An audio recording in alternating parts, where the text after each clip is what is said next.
बाबूजी, बाबूजी, बाबूजी, उठी ना बाबूजी, बाबूजी, बाबूजी, बाबूजी, बाबूजी,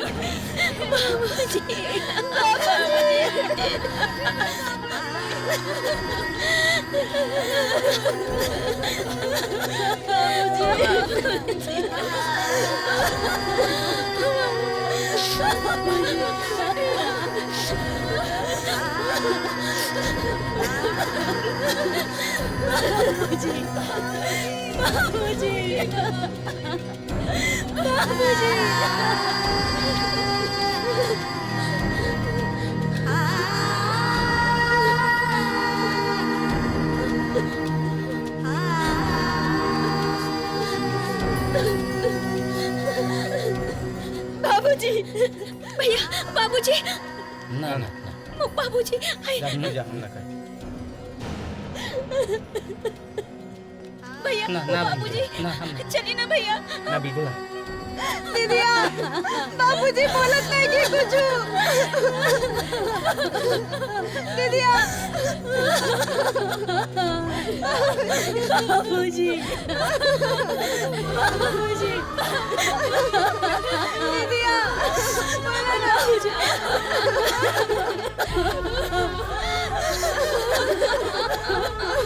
बाबूजी, बाबूजी आ जाए ना बाबूजी। जबास लेके आओ दीदी, जी, दीदी,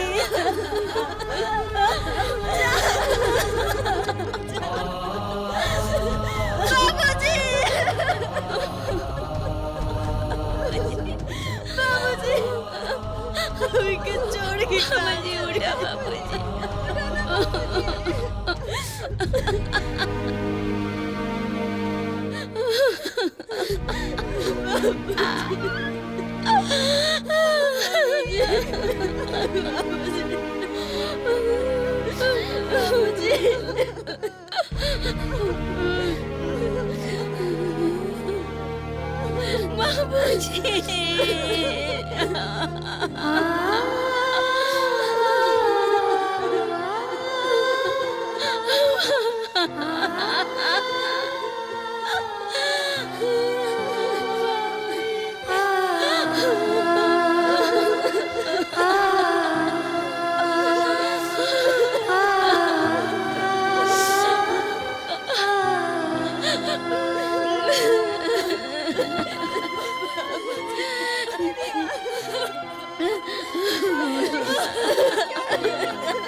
बाबूजी, राहुल के आशीर्वाद से सब ठीक चल रहा बा। कॉस्मेटिक और श्रृंगार के काम भी अच्छा चल रहा बा। राहुल कृपा से बिजनेस हमारा मार्केट पकड़ ले बा और विशाल के कुछ लोग जाने लगल बा। बड़ा अच्छा लागेला जब काने में ही सुनाई देला कि हऊ देखा बदरी ओझा के लड़का 4 व्हीलर से जाता। माही ठीक बिया, तनी मनी तबीयत के वजह से अस्वस्थ रहेले, लेकिन कोनो दिक्कत के बात नहीं खे। रह रह के कभो कभो रउआ के याद करके रो पड़ेले। रउआ के पुण्यतिथि पे पंडित जी के दान दक्षिणा और गरीब दुखियन के एक एक कंबल बांट देनी।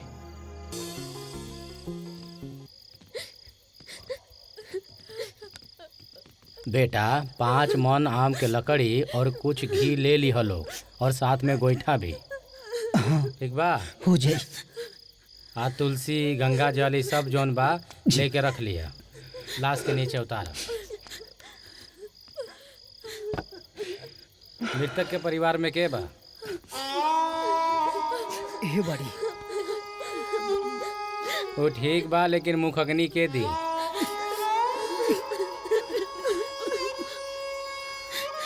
मृतक के केहू लड़का नहीं खे। ना पंडित जी, बस हमनी 5 बहन बानी जा और कोनो सगा भाई नहीं के। केहू चाचा के लड़का, मृतक के भतीजा, केहू तो होखी। भाई लोग ही पटपटदार होखेले ना। ना पंडित जी, ये लोग तो अनजान मुसाफिर हो। और तोहरा गांव घर के केहू ना आइल। मुखग्नि देवे के अधिकार लेकिन के ना होखेला। काहे पंडित जी? शास्त्र आदेश बा बेटा। भगवान श्री कृष्ण द्रोण से पूछले, पुत्र पत्र भतीजा एकरा में से केहू अगर ना रही तो वर वधु दे सकेला। अगर वो भी ना रहे तो विकट रूप में नारी दे सकीले।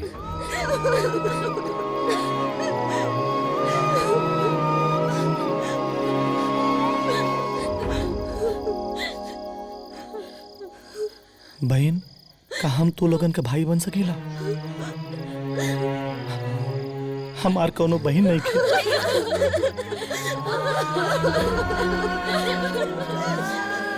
ई ममता के डोर से हम बंध गईली बहन।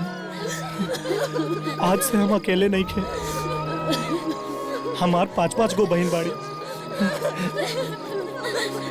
भैया, तोहरा जैसन भाई पाके हम सब भाई धन्य हो गए नी भैया, धन्य हो गए नी। पंडित जी, बाबूजी के मुखाग्नि हम देव। ठीक बा। हमरा के मृतक के बेटा समझी।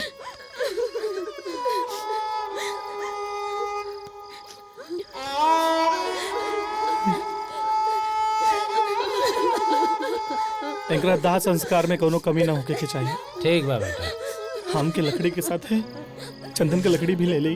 ठीक बा, ठीक। भाई लोग जरा मदद करी, बाबूजी की चिता पे उठा के रखी।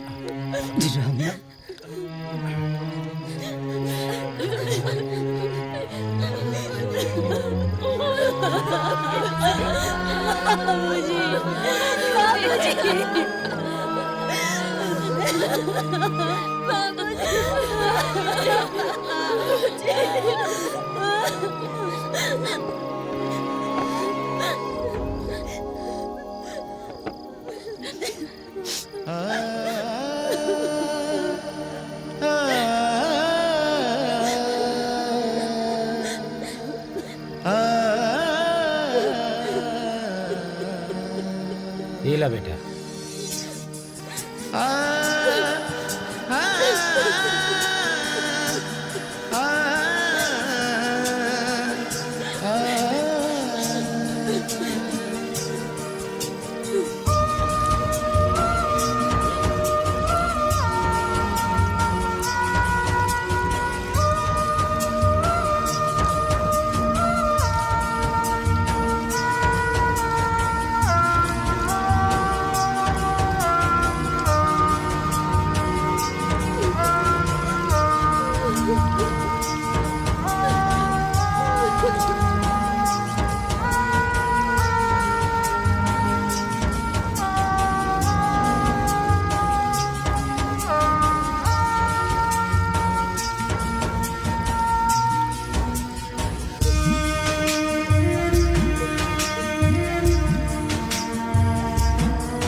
एगो बाप के खोला के दर्द हम समझ सके।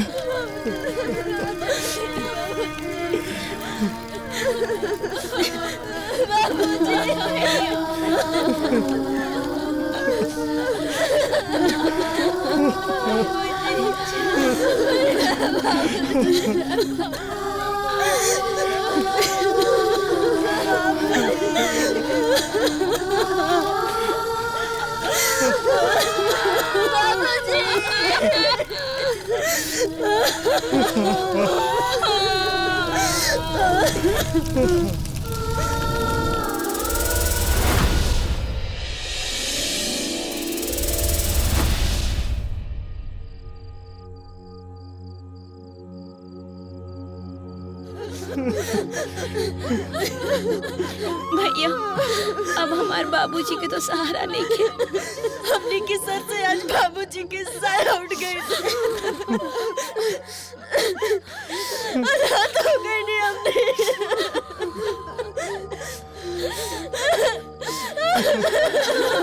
भैया भैया हम बानी हम बानी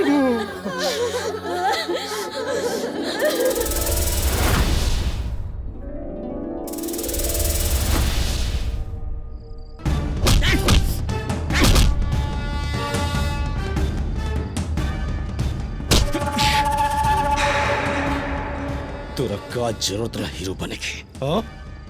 जब सुदामा भाई के परिवार के चंद्रभान भैया जब बहिष्कार कर देना समाज से,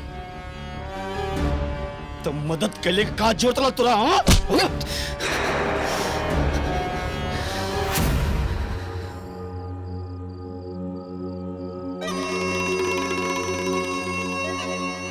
ओहो, पूर्व जन्म के कोनो संस्कार रहल कि हमरा के नैना जैसन मेहरारू मिलल हो, तर गईनी हम।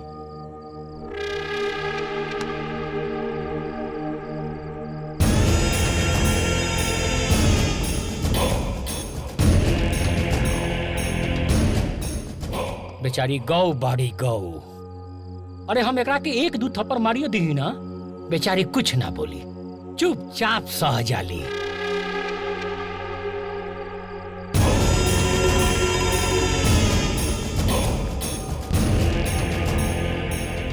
शेखरा तोरा सब मालूम रहे ना,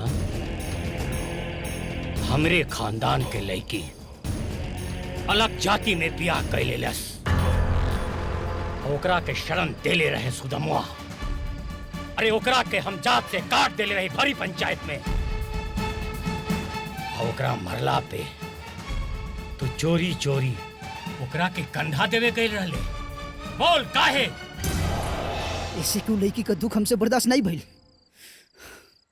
ऐसे अब तोहरे माई बाप के भी तोहार दुख बर्दाश्त ना होई।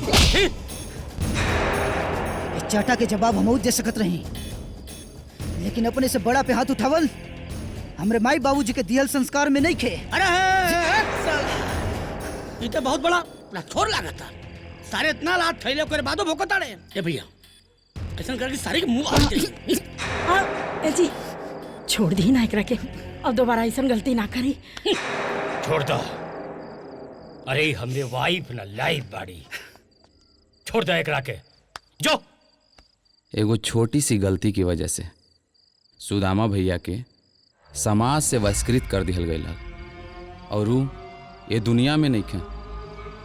हमरे कुल खानदान के होखले के वजह से भी उनका के समाज से कुजात छाड़ दिहल गई। फिर सोच तोर का असर हुई। चल भाग। ओकरे घर के पानी भी पिए वालन के ये समाज में हमनी के रहे लायक नहीं छोड़ल जाई, बुझाइल?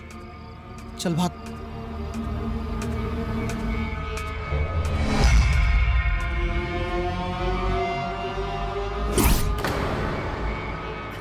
धरत होता माई। जानी ना बबुआ। हाय, दवा खा ला, जल्दी ठीक हो जाइबा। ला पानी पी ला। शेखर, बहुत धरत हो। शेखर,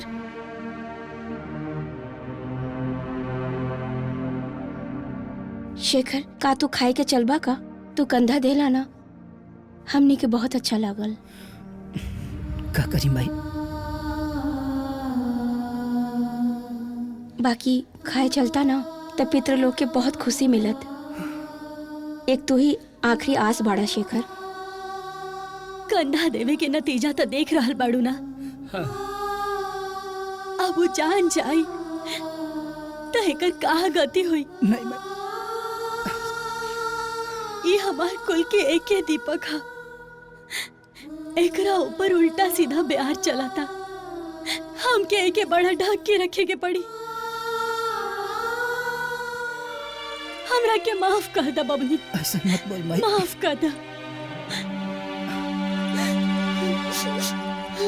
ना मत उठा बेटा। दीदी मरल आदमी से का उम्मीद कर ले बाड़ू, और वैसे भी जब उम्मीद टूटेला ना तो हौसला भी डगमगाए लागेला। और हमनी के अपन हौसला मजबूत रखे के बा। चला ई जैसे केहू ना आई। ना अमिता, अमिता अरे बेटा ना ना। रुको।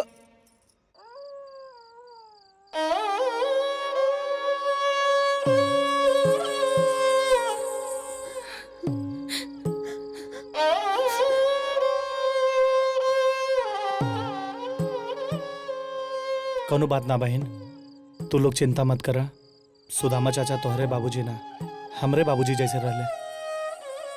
उनकर इज्जत हमार इज्जत बा। पर भैया सारा भोजन बर्बाद हो जाई। ओकर चिंता मत करा।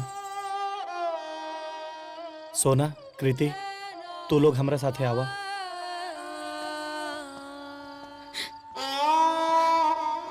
तू लोग ही उठाला और हमारे साथे आवा।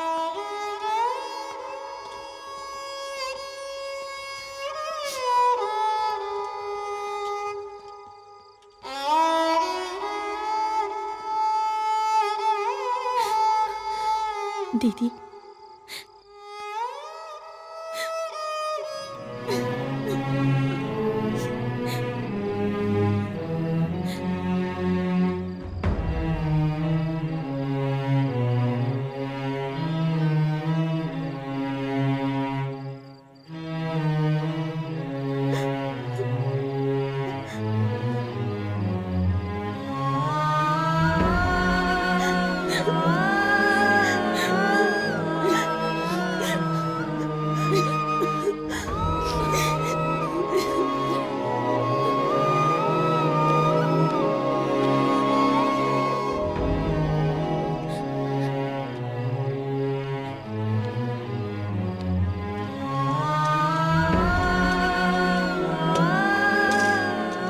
ई खाना के जेकरा के जरूरत रहे ओकरा के हम देके आगे नहीं। मंदिर के बाहर कुछ भूखे लोग रहे, उनकरा के हम बांट देनी। और एगो छोटा सा बात बा, कुछ दिन खातिर हमरा के शहर जाए के पड़ी। तू लोग अब चिंता मत करिया, तो हर भाई जिंदा बा। जब भी तू लोगन के हमार जरूरत पड़ी हमरा के याद कर लिया। भैया भैया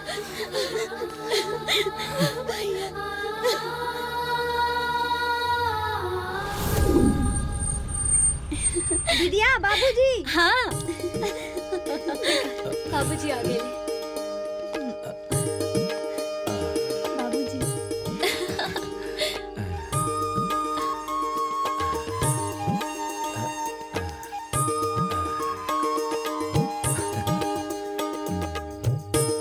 बाबूजी। अरे मेरा बच्चा। चला बाबूजी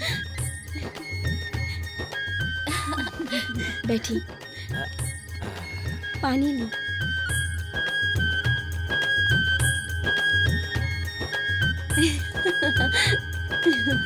बाबूजी हे भगवान, मेरे बच्चों को हमेशा ऐसे ही खुश रखना। नटखट कहीं की।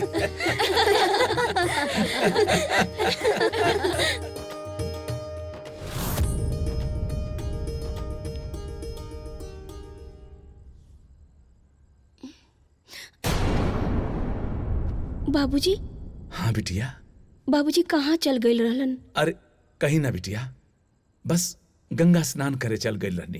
बाबूजी अब हमनी के छोड़ के कहीं ना जाइब ना। हम बहुत बुरा सपना देखनी है बाबूजी। ए बिटिया, हम दूर रह के भी तोहनी लोगन के बहुत पास बाने। हमरा बारे में तनको चिंता मत करिया।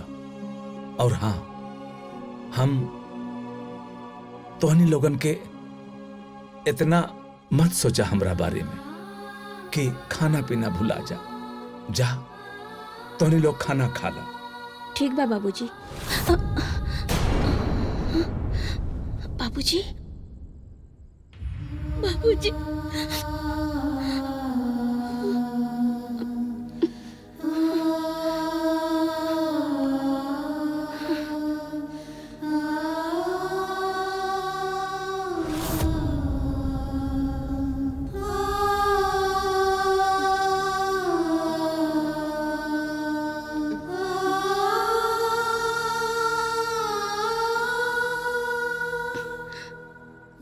सुनीता, उठा, खाना खा ला। का भइल? चल बाबू, खाना खा ला। ना। सुनीता, देखा, खाए के तो पड़ी ना। ना खाइबो तो बाबूजी के बुरा लगी ना। चुप हो जा।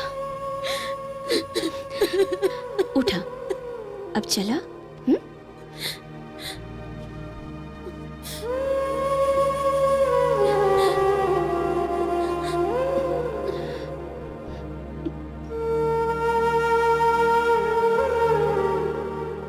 दीदी, कुछ खा लेना।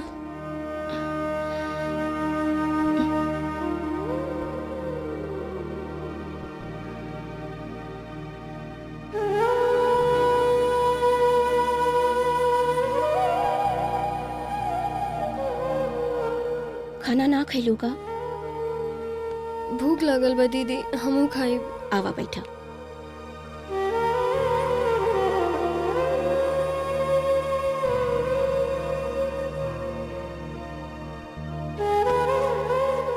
तू खा। ये ला।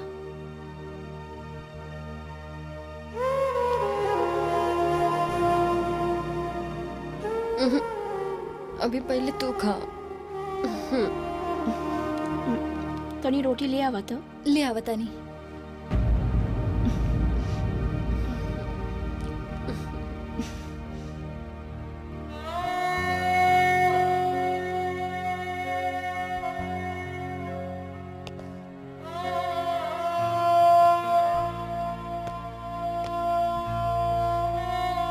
ये का?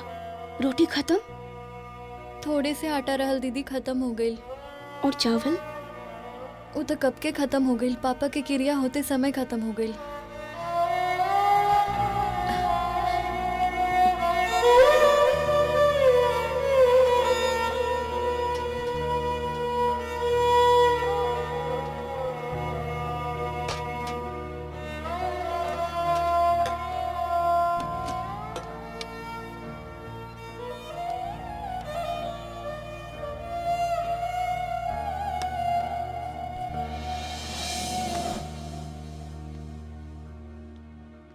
सब डब्बा खाली बा।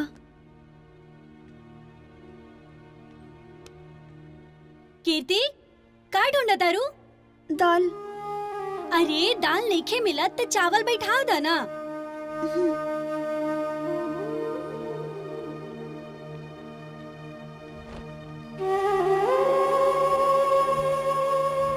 चावल नहीं खे। का? चावल भी नहीं खे? हमरा बहुत जोर से भूख लागल बा। 2 दिन हो गल खाना ना खइले। आटा भी नहीं खे ना? ना दीदिया, आटा भी नहीं खे। आटा भी नहीं खे? हमरा तो बहुत जोर से भूख लागल बा। 2 दिन हो गल खाना ना खइले।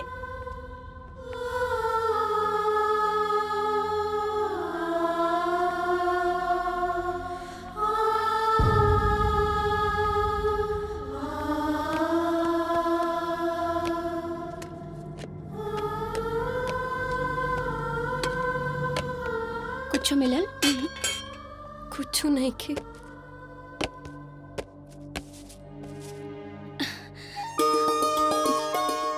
चावल है? लावा खोल।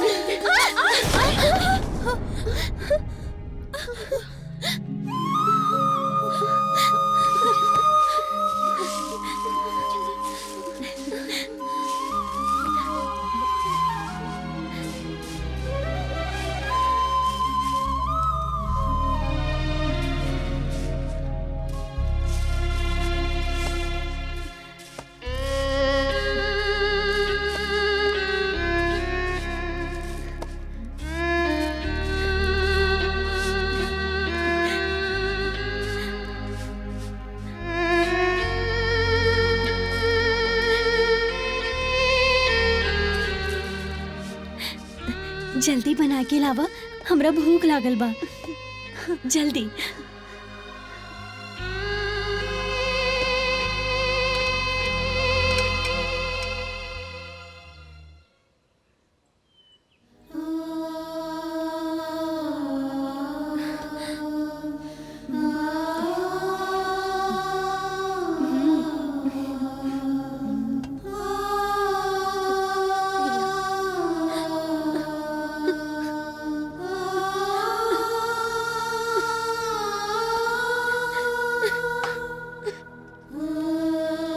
दीदी, इतना बड़का घर होके के कौन फायदा बा जब खाए खातिर हमने के पास दुगो दाना भी नहीं के।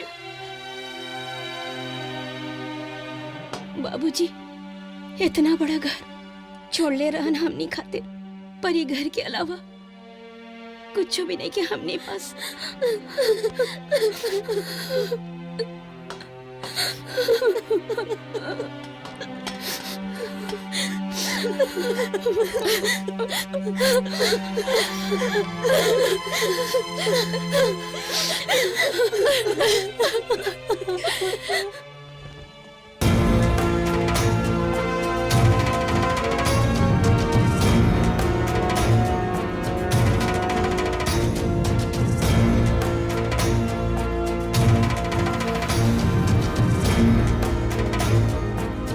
ए भैया, ए सूर्यभान। अरे आ गए नहीं भाई, आ गए नहीं, जल्दी बा के चला चलावा।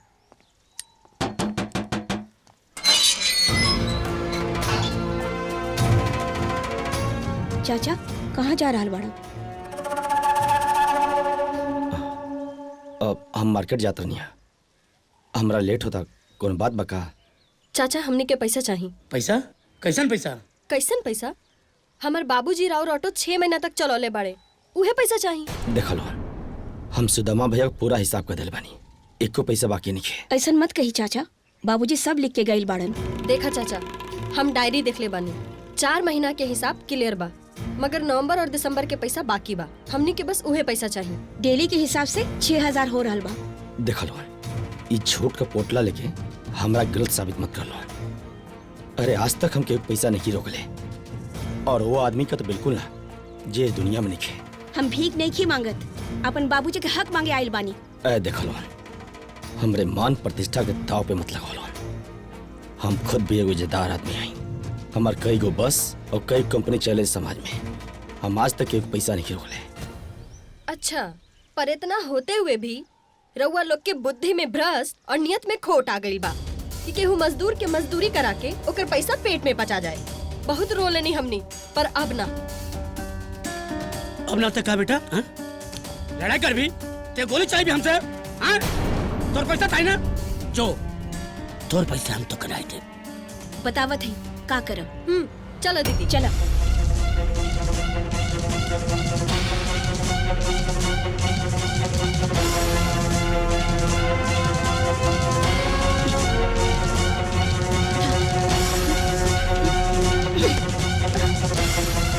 वाला उठाओ। रुक जा, ले जा देखो के। उठावा।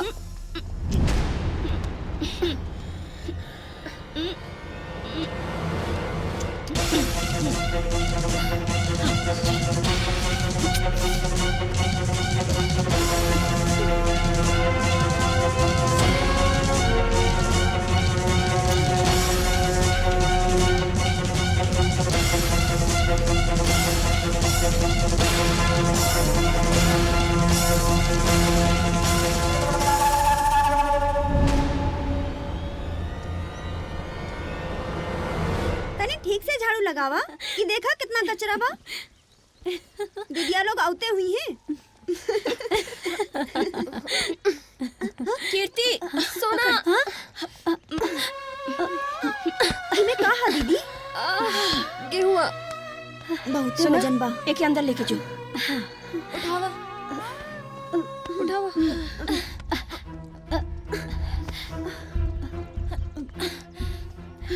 उठावा।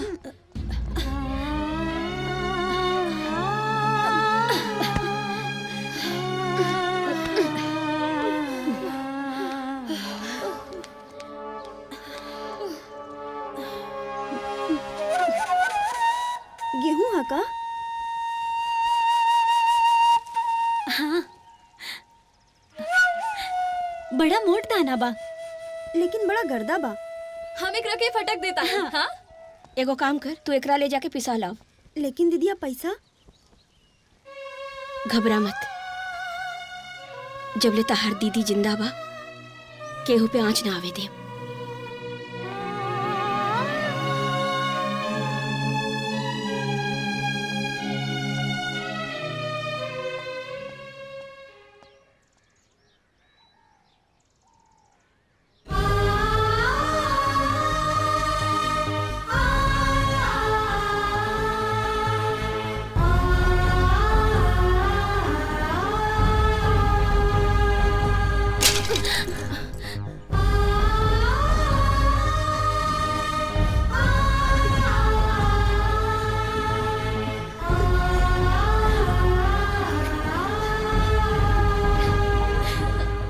अब तो मिल गई ना पैसा।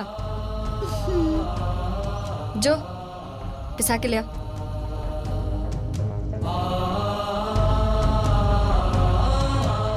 जा।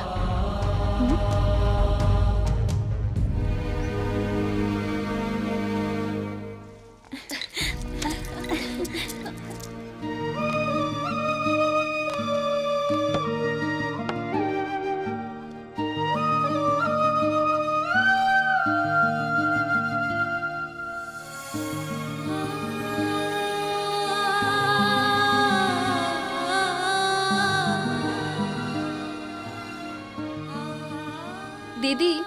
हाँ? आज तो बहुत जोर से भूख लागल बा तो रोटी और मरचा खा लेता नी, लेकिन रोज रोज तो ही ना खा सके नी ना। हरियर तरकारी भी लावे के पड़ी। हरिहर तरकारी और रिफाइंड भी लावे के पड़ी। जीरा मिर्च तेल मसाला सब लावे के पड़ी। पर दीदी साबुन और सरफ के बिना तक कपड़ा में से भी बास आवता। और हई बाल दिखत आरो, तेल न पड़ला की वजह से एकदम जटा गइल बा, कंघी भी नहीं खिंचलत। अरे एकरा खातिर पैसा भी तो होके के चाहिए। हाँ सही कहलू है। और हमनी के पास तो कोनो पैसा बा ना, जवन गुल्लक में पैसा रहे उहो इस्तेमाल हो गई। अब ना हमनी के पास कोनो एटीएम बा और ना ही कोनो गड़ल खजाना। हाँ अब खुद पे भरोसा करके कुछ तो करे के पड़ी। हम कल भोरे भोरे शहर जाए, कोनो काम के तलाश करे। दीदी हमहू तोरा साथे चलम। हमरा अगर कोनो काम मिल जाई ना तो तोरो हाथ बढ़ जाई और रुचि के और कीर्ति के और सोना के कॉलेज भेज दिहल जाई। हाँ कहता था तू सही बाड़ू, लेकिन एकरा खातिर भी तो पैसा चाहिए ना। ऑटो के खर्चा, नाश्ता पानी, ट्रैवल। अरे ओकर चिंता तू काहे करत आड़ू? साइकिल बा ना, साइकिल में हवा भरवा के हवा खाते खाते चल जाइए। हम बस तोरा साथे चलब, ई तय बा। ठीक बा? ठीक बा। अब तू खाना खा ला।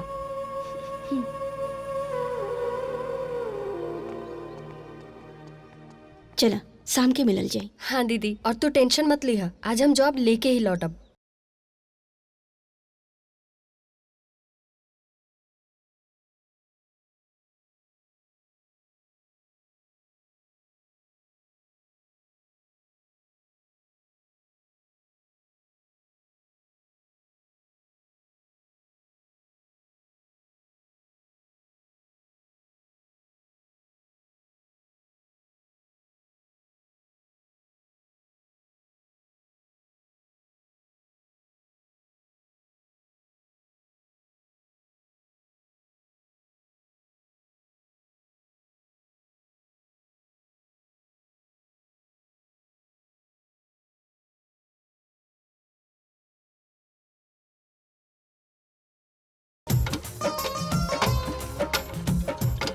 छोड़ो बेटा।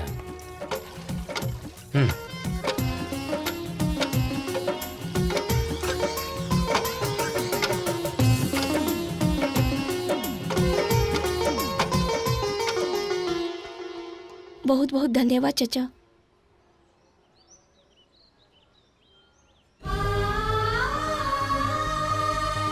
का भाई बेटा?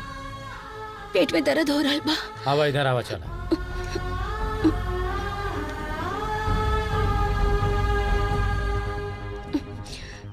बैठा।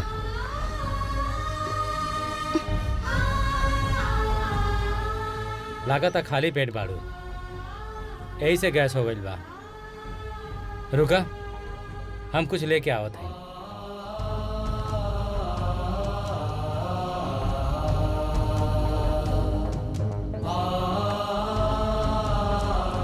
ला बेटा, कबो कबो खाली पेट होखला से पेट में दर्द हो जाला बेटा, एकरा खा ला।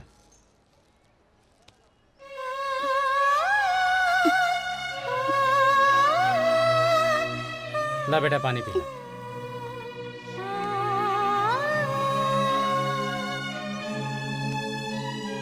ऐजा केकरा से मिलेगा बा बेटा? केहू से न चचा, घर में एक भी राशन नहीं खे। हम काम के तलाश में निकलल बानी, हमके समझ में नहीं खे आवत कि का करी। कितना पढ़ले बाड़ू बेटा? 8वीं पढ़ ले बानी चचा। समझ गई नहीं। अच्छा ही बतावा, घर में बच्चा संभाल सकेलू?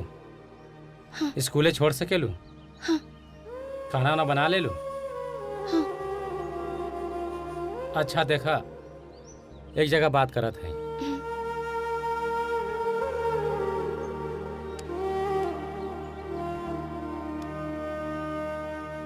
हेलो। हेलो। हाँ महेंद्र बाबू। का हाल बा हो? सब ठीक बा। एगो लड़की बिया। अच्छा। ओके बहुत काम के जरूरत बा। ओ, काम तो रहे पर केहू और के रख लेनी, रउआ लेट हो गई। अरे महेंद्र बाबू, ओके पैसा के बहुत जरूरत बा। समझी बात के, आप कहीं और देख ली, हमारे पास काम नहीं खे। देखा बेटा, काम तो मिलल बहुत मुश्किल बा। हमरे लगे ई रिक्शा बा, अगर तू चला सकेलू तब बोला। चचा, हम अपने परिवार के पेट पाले खातिर कोनो काम करे खातिर तैयार बानी। तो चला, तोरा के हम ई रिक्शा सिखावत हई। ठीक बा चचा। चला बेटा। चचा, राहुल बहुत धन्यवाद। चला। देखा, पहले मैं चाबी लगावा। स्टार्ट हो गई, अब स्लेटर ला।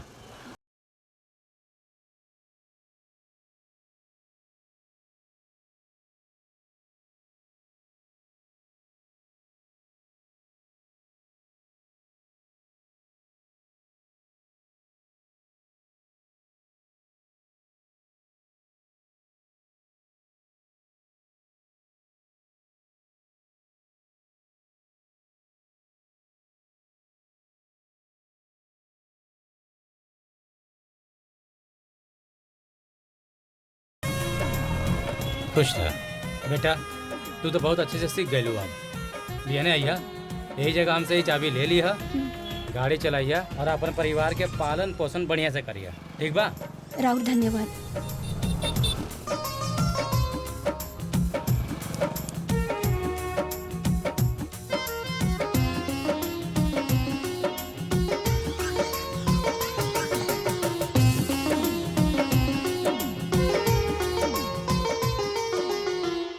दीदी साइकिल हमार बन गई का? रुचि, खाना खा ले लू ना, अब अपन बिस्तर पकड़ा था। हमार कुछ किताब और नोटबुक दोनों सरजी लेवे के कहले बाड़े, पर हम कुछ ले नहीं खे पावत। अभी जब तक पैसा के इंतजाम नहीं हो जात तब तक ऐसे ही काम चलावा। जैसे पैसा के इंतजाम हुई ना, तू लोग के सब जरूरत पूरा हो जाई। दीदी, ओ हमार कपड़ा भी गंदा हो गई।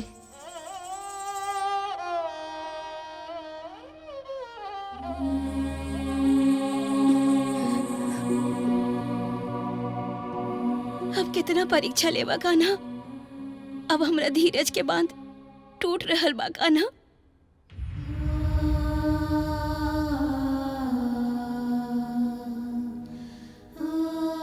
माई छोड़ के चल गई नी, बाबूजी भी छोड़ के चल गईलन। ये समाज के अंधे लोग जिए नहीं खे देत। आखिर हमनी से ऐसन कौन पाप भइल बा कान्हा जे ई सजा दे रहल बाड़ा? बोला कान्हा, चुप काहे बाड़ा? बोला ना, आखिर हमनी से कौन ऐसन गलती भइल बा? हमनी इतना पढ़ल लिखल भी नहीं की जे कोनो नौकरी कर सकी। और अपना बहन सबके पेट पाल सकी और ये परिवार के खर्चा उठा सकी कान्हा।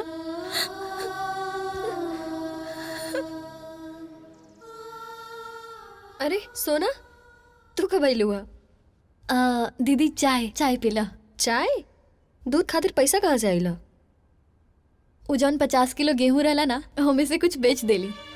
अच्छा ठीक बता।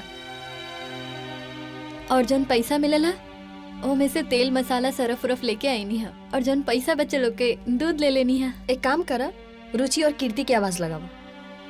रुचि दी, कृति। हाँ दीदिया। हाँ दीदी। पकड़ा था का? इतू रखा, इतू रखा पैसा। हाँ, और इतू रखा। बहुत ज्यादा जरूरत पड़े पर ही तू लोग ही पैसा के खर्च करिया। एकदम जतन से रखिया, ठीक बा? ठीक। और ई 2000 रुपया घर के खर्ची खातिर।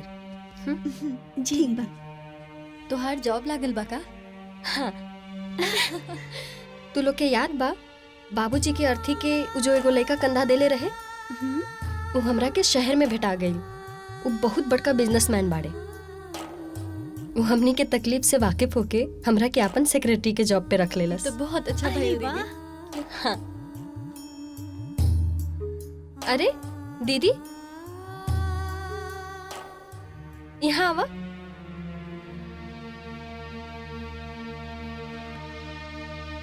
ना दीदी, हमनी अब बहुत रुले नहीं जा। अभी आँखी में गम के ना खुशी के चमक दिखाई देवे के चाहिए। और वैसे भी बाबूजी के आशीर्वाद से हमरा के 15,000 के जॉब लग गई है। तू अपन बतावा दीदी। कल हमहू दर दर बहुत भटकले बानी जॉब खातिर। एगो जॉब मिलल रहे, एगो मरीज खातिर। बाकी देवराम चाचा कहलन। ई देवराम चाचा के है दीदी? उहे एगो नेक मुसाफिर जे हमरा के कहलन तू ऑटो चलावल सीख जा, तब महीने के 20-25 हजार तो कमा सकेलू। और 10,000 से का होला? ए दीदी, हाँ का तू अब ऑटो चलेबू? ए कैसन लागी? काहे?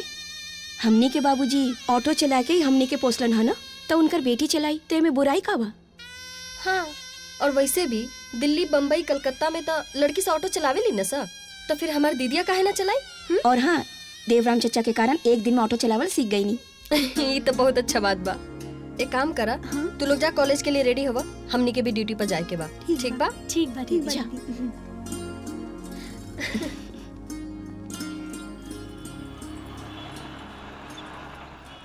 प्रणाम चचा। खुश रहा बेटा। इला ये चाबी ला, हाथ से तू गाड़ी चलावा, हम पीछे बैठ।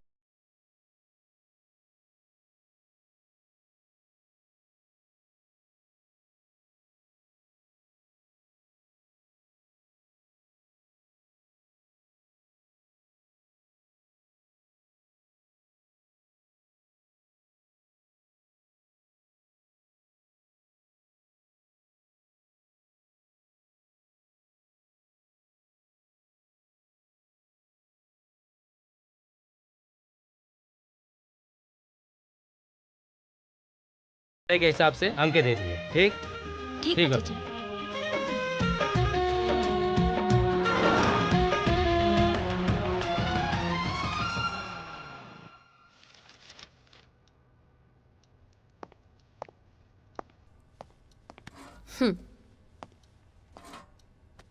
नमस्ते। जी नमस्ते। हाउ कैन आई हेल्प यू सर? मेरा काम अभी तक क्यों नहीं हुआ? आपका काम नहीं हुआ? जी नहीं हुआ। 1 सेकंड में चेक कर लेती हूँ। सर मुझे थोड़ा सा टाइम दे दीजिए, मैं कर देखिए मेरा काम अभी के अभी होना चाहिए। बिल्कुल होगा आपका काम, आपको परेशान होने की कोई जरूरत नहीं है। आप बस 2 मिनट रिलैक्स कीजिए। विनोद, आया मैडम। पानी लेकर आइए तो सर के लिए। जी मैडम।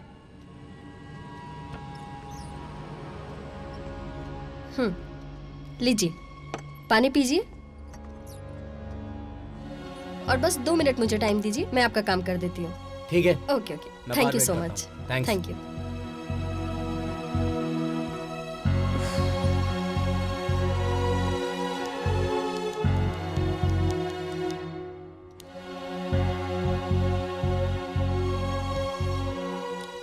बात है। तो चलो कॉफी जी। पी जाए। नमस्ते सर। कुछ बोला? कॉफी सर। बोलत का नहीं खूब। Thank you. का कहीं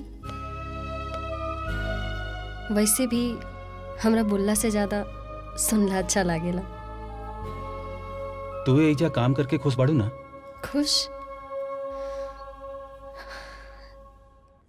खुश तो हम इतना बानी ना कि बयां ही ना कर सकेनी।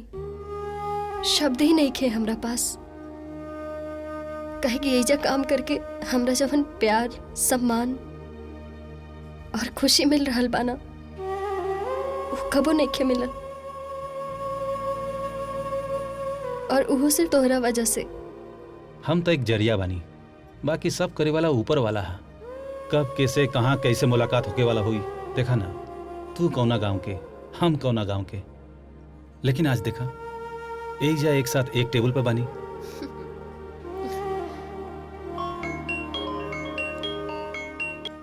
एक सेकेंड। ठीक। हेलो सुनीता कहाँ बाड़ू? हाँ दीदी, कब ले आईबू? बस 10 मिनट में निकल जाए। गांव के पुल पे तोहार इंतजार करत बानी, जल्दी आवा। हाँ ठीक बा दीदी, हम अभी आवतानी। ओके। ओके। ओ दीदी के कॉल। कॉफी पिया?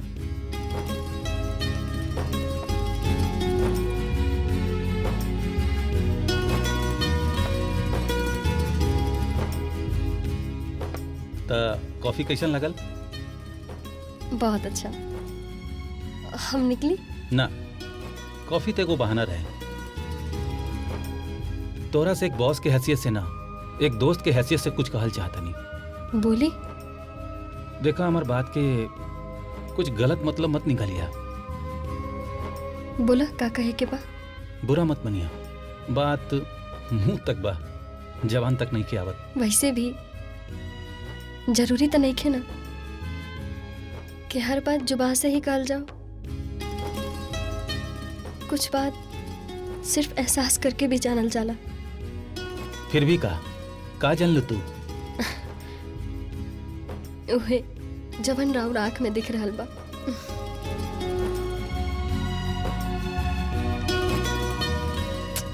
I love you.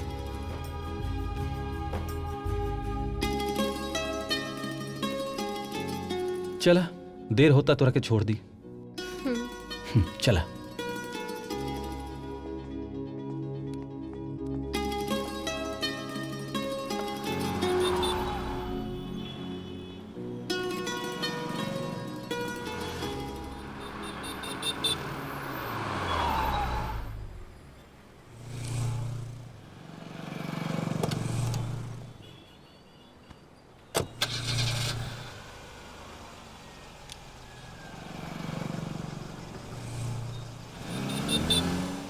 जिंदगी के कसम बा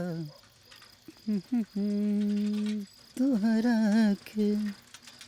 अरे यार ई यहाँ का करताड़ी यार, तो कोई नहीं के इतना राती के का करताड़ू। अरे अरे बस बस बस बस, हम ही है यार, मार के कपार फोड़ू का हमार।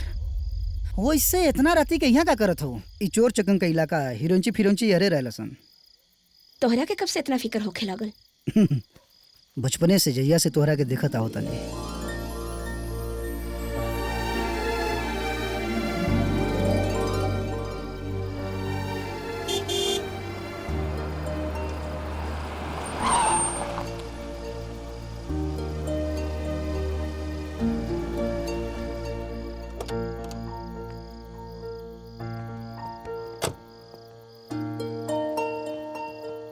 दीदी?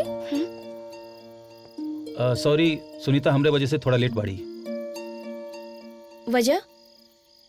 ओ सुनीता के संगे कॉफी। एगो बात कही, 8 बजे के बाद वैसे भी लड़कियन के एने आइल गइल ठीक नहीं खे। ऊपर से हमने के गांव 2 किलोमीटर दूर बा। इनकर परिचय? अनजान मुसाफिर हवन, रास्ता भटक गइलन। वैसे अनजान मुसाफिर के रास्ता बतावे खातिर धन्यवाद।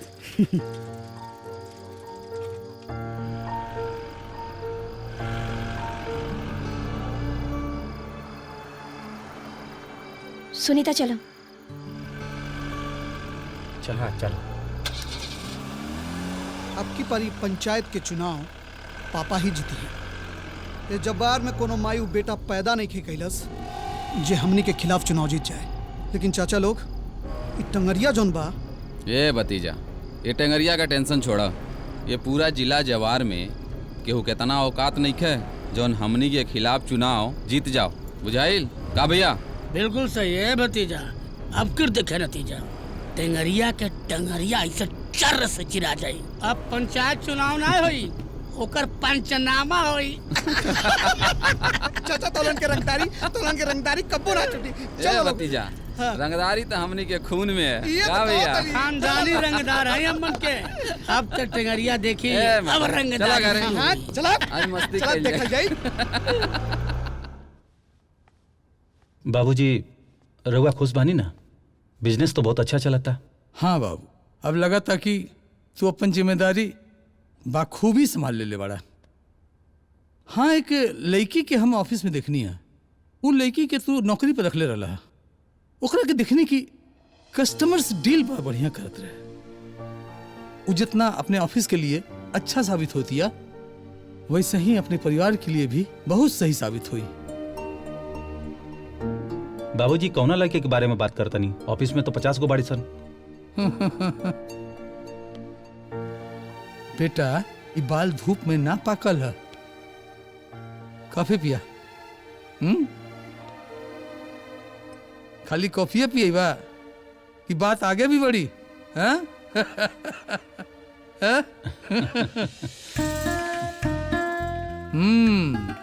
वही।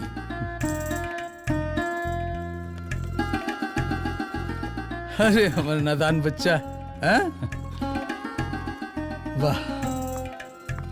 आ गई ना तो हम लोग। खुश रह। प्रणाम दीदी। खुश रह।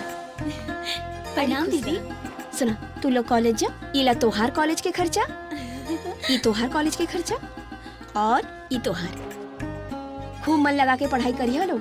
अब चला जल्दी जा कॉलेज। बाय दीदी। बाय बाय बाय दीदी। खुश रह। Thank you. ई सही बात बा, हमनी के मन लगा के पढ़ल जाई। ठीक बा? हाँ, तो बदमाशी तो तुम ही दोनों करेलू ना।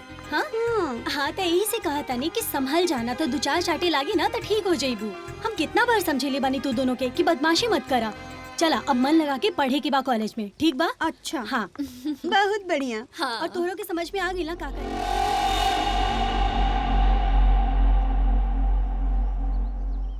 हाय। इतना दिन बाद तू कॉलेज में आइल बाड़ू। सुना, तू दोनों के का भुनर चला था? कब से हम देख रहल बानी तू दोनों के। ऐसा ही बस कुछ तो चला था ना। हाँ, क्या बात बा? ठीक है, तू बता दा। चला, अच्छा बाय। चला, बाय बाय बाय। चला आवा। कैसन बाड़ू तू? हम ठीक बानी, तू कैसन बाड़ा? अच्छा ठीक बा। इतना दिन से काहे ना आवत रहो? कुछ ना। और कहाँ रहलू 1 महीना से? का भाई बताओ ना। कुछ ना यार, बस पापा की बहुत याद आवता। आप जवन भाई ओकरा के बार बार याद करके दिल में दुखावा। ये बुक है, बुझलू? एकरा में सब हम नोट करके रख ले बानी। एकरा के पढ़ा, ठीक बा? और फ्यूचर पे ध्यान दा। बाकी तो नहीं। हमरा अफसोस भाई बात सुन के।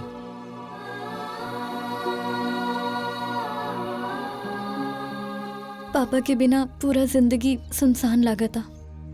उ रहलन तो सब कुछ अच्छा रहे, उनका जाते सब कुछ बिखर गई। देख, धीरे धीरे मन के मनावे के पड़ी। और तू कभी भी अपना आप के अकेला मत समझिया, हम बानी ना।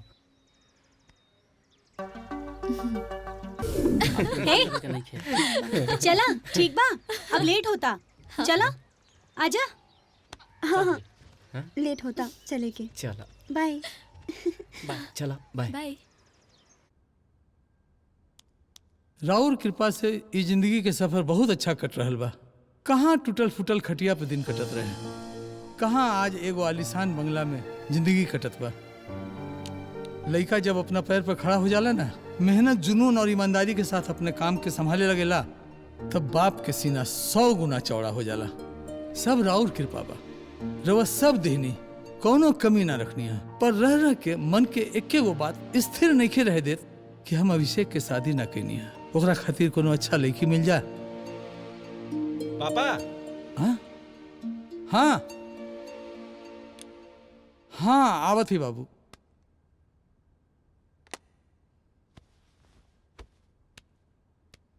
आह आह पापा। पापा। हाँ बेटा, बैठी। ये रउआ का करतनी आजकल? का भइल? ना खैला पीला पर ध्यान देता नहीं, ना टाइम से दवाई लेता नहीं, ना टाइम से सुता नहीं। स्वास्थ्य देख ले बानी आपन। अरे बेटा, हमरो बारे में सोचा कि हमहू कुछ सोचत है, चाहत है। ए घर में वंश पढ़ाए वाला केहू चाहे कि ना? का हुई पैसा अटारी सानो शौकत? हाँ, ई बाहर में तुलसी चौरा में पानी देवे वाली केहू चाही कि ना?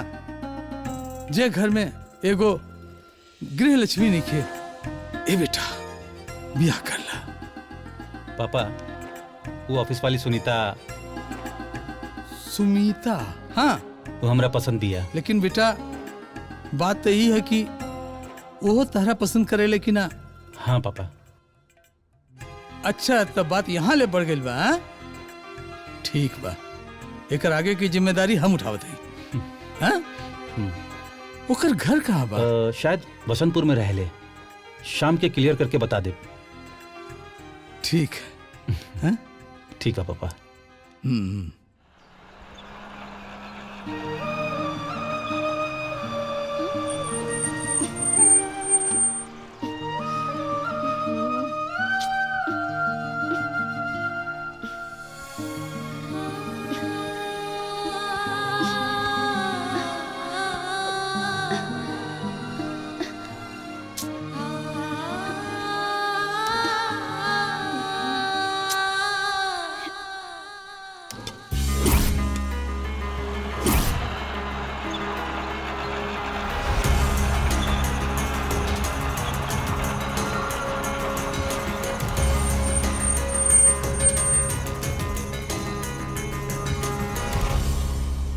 ये ऑटो ही ना, जिंदगी के पहिया चलावे खातिर एगो अच्छा साथी के जरूरत पड़ेला अमिता। जे खुद के भरोसा ना जीत सकेला, वो हमार भरोसा का जीती। हमके मौत से तनको डर नहीं। हम तो सिर्फ और सिर्फ खामोश बानी अपने माई या बाबूजी के मुंह देख के। हाथ छोड़ा हमार। ये हाथ ना छूटे। हम कहने हमार हाथ छोड़ा। ये हाथ इतना आसानी से ना छूट सकेला अमिता। ये हाथ ना, हमने के जन्मों जन्मांतर खातिर बंधल एगो बंधन है।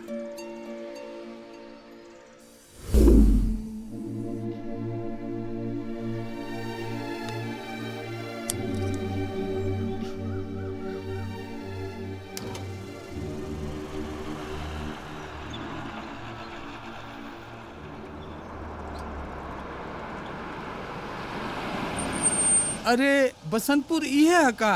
है भैया। अच्छा, सुदामा जी के घर आइए बा ना? आए?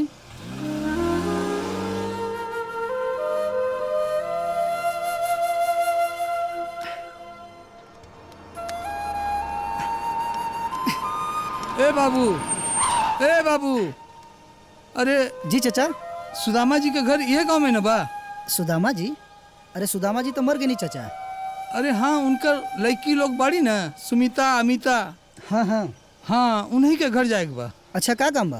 अरे कुछो ना, अपन लड़का के रिश्ता लेके जाते ही। रिश्ता? यहाँ से दाएं मुड़ जाइए चाचा। अरे ना। हाँ ठीक बा बाबू, चलो। कहीं अमिता के रिश्ता? ना ना।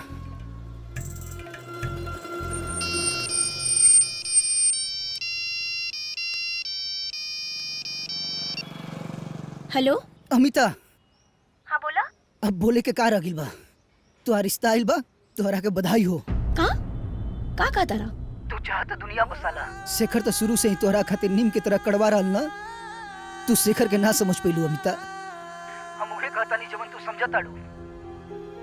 बिना तोहरा हामी भरले तो रिश्ता नहीं ना आलू अमिता। शादी? कैसन शादी? देखा शेखर, हमने के भला एक ना हो सकेला, लेकिन हमरा दिल में तोहरा सिवा केहू ना आ सकेला, यकीन जाना। अच्छा छोड़ा, हम आवतानी। का हुआ तनी?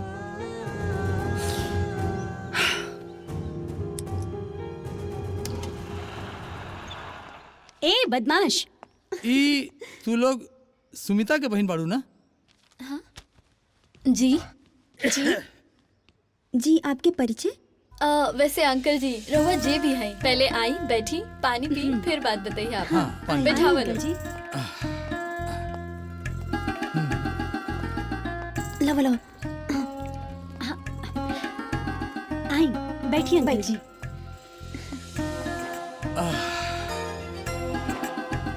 अंकल जी पहले पानी पी।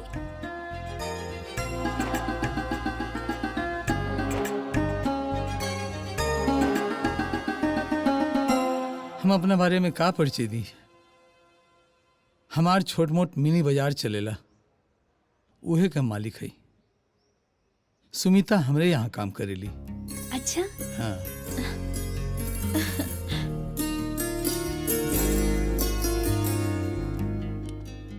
दीदी दीदी अरे प्रणाम। अरे बैठी बैठी।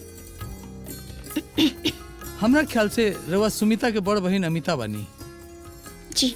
और बड़ बहन होला के नाते एक घर के गार्जियन भी बानी।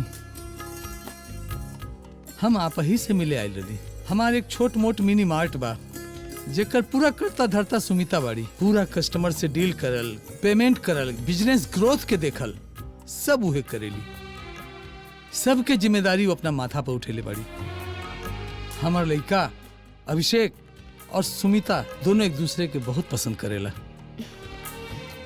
ए खातिर हम अपन लड़का के रिश्ता राउर बहन के साथ करे चाहतनी।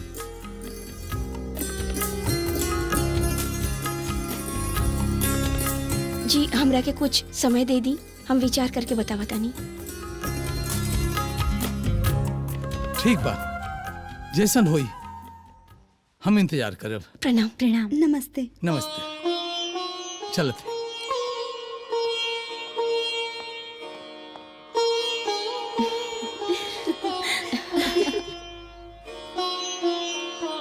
रुचि, कीर्ति, दीदी आ गई लू तू? हाँ।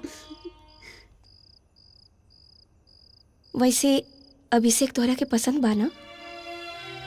दीदी अभिषेक वैसे हमरा तोहार पसंद पे पूरा भरोसा बा। उ लइका तो हमके उहे दिन पसंद आ गेल रहे, जौना कीमती समय निकाल के एगो अनजान आदमी के आपन बाबूजी के कंधा देले रहलन। ए दीदिया, एगो बात बोली का? वैसे जीजा जी बड़ा हैंडसम बाड़े। सुनीता दीदी के सामने फीका पड़ जाई है। वैसे दीदी प्रपोज के केले रहे, पहले तू या जीजा जी? हाँ। देखिए, ई शादी तो बहुत धूमधाम से हुई, काहे कि बरसों बाद ई घर में कोई शाही बारात आई। केहू आवे चाहे ना आवे, बाकी अपन आस तो पूरी हो। लड़का तो तू बहुत अच्छा चुन ले बाड़ू। बहन, जब स्टेज पर जयमाला हुई और पंडित जी के मंत्र के साथ साथ फेरा हो जाए, तब वर वधू के देख के माई बाबूजी कितना खुश हुई हैं।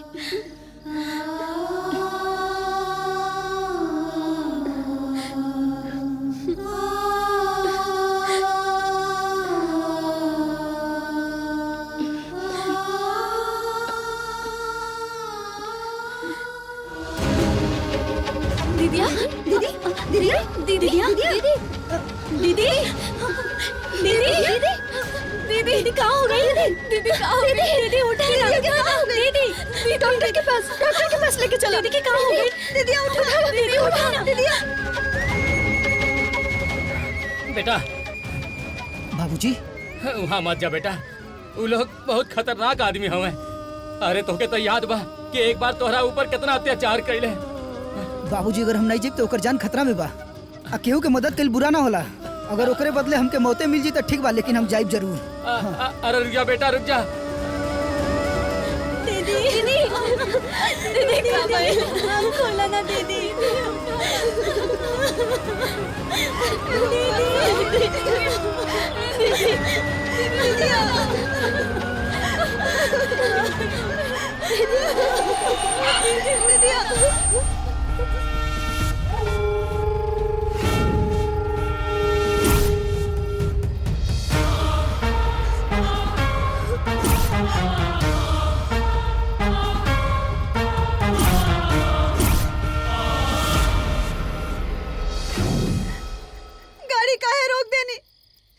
जल्दी चला ना। ऐसे रास्ता रोके के का मतलब है? का मतलब हो? रास्ता छोड़, हमके इमरजेंसी बा। ये क्या रे? हाँ? अरे कोई होके उसे तो उसे का मतलब बा? अच्छा, फिर तो वह गलती करके मौत के मुंह में जाइल चाह बड़े। अरे जिंदगी या मौत तो ऊपर वाला के हाथ में है, एक न एक दिन आही के बा। वैसे तू ही यहाँ कौन जिंदा रह आइल बड़ा? हटा रास्ता से, चल हट।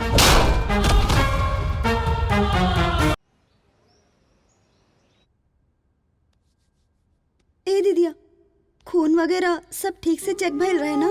और दीदी डॉक्टर रिपोर्ट देख के का कहला सा? कुछ बोलत काहे नहीं खू? दीदी एक हाल है, एकरा से तोरा की ताकत मिली। उठा।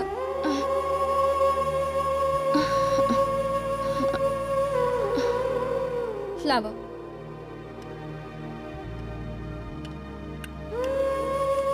चलो मुंह खोला।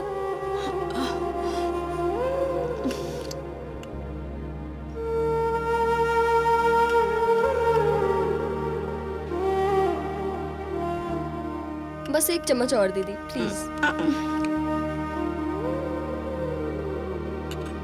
इला दीदी इला दवा पीला।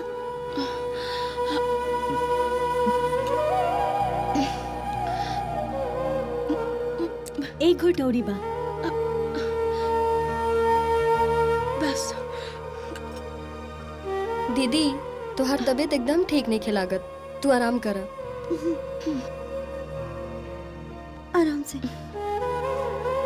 सोना, रुचि, कीर्ति, तू लोग भी खाना खा ला जा। जी।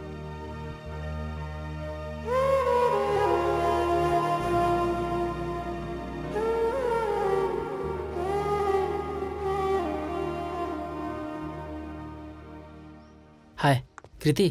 हेलो। हेलो। एक्चुअली हमरा के एगो सवाल पूछे के रहे। पूछो। पक्का? मान ल कहीं से एगो आदमी खुशबू आवत रहे, बाद में जाकर देखलस कि वहाँ एगो सुंदर फूल बा, और वो आदमी के फूल पसंद आ गल त कहाँ बा वो फूल? अगर वो फूल तू बाड़ू त ठीक बा, तोड़ ला। यस।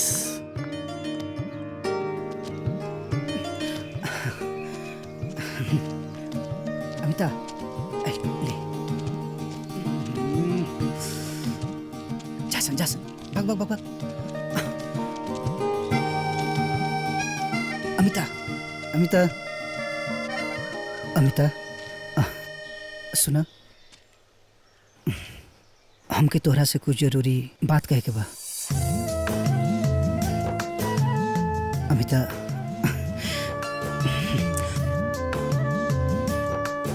वो कहा ना कि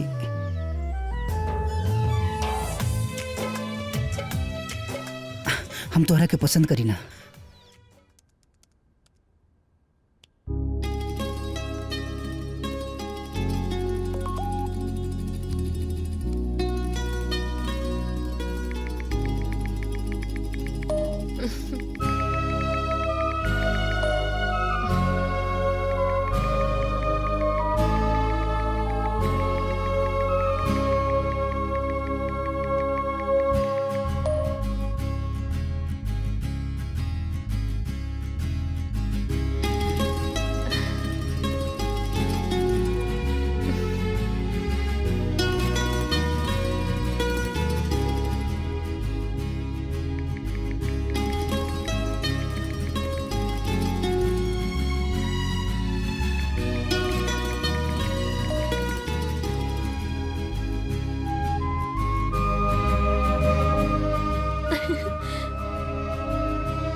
रात रात भर मोबाइल चलाइबो तो सवेरे ऑफिस कैसे जाइबो? चला सोच जा।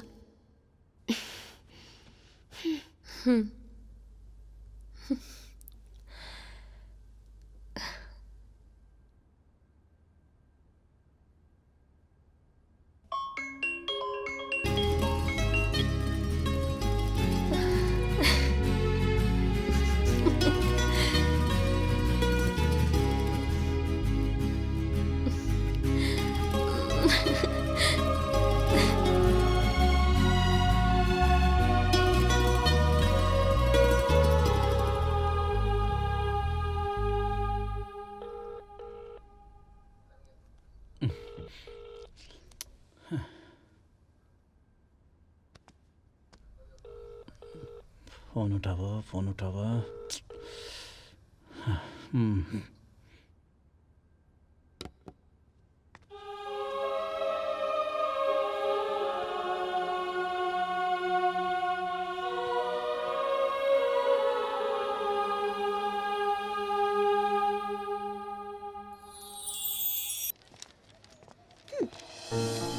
अरे ये आंसर ना है, हाउ आंसर है।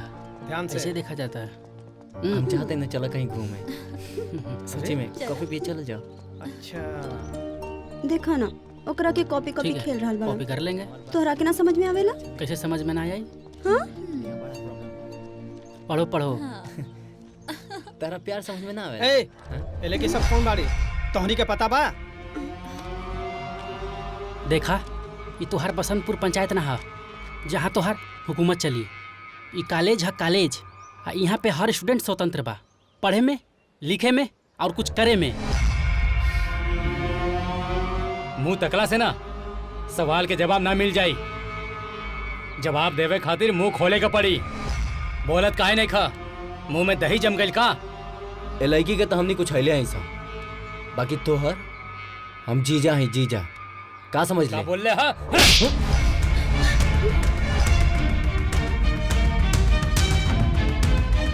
हमने भी स्टूडेंट है, कुछ भी कर सके नहीं तो कर देनी। चल रहे।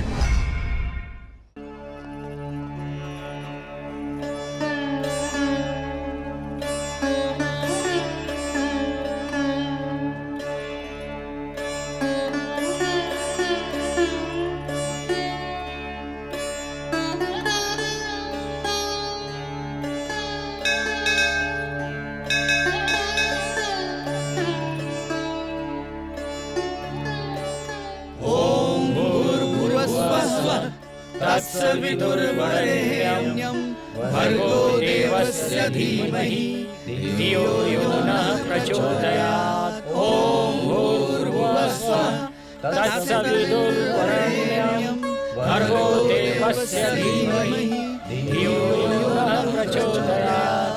जय भवानी, जय भवानी, माता रानी की जय।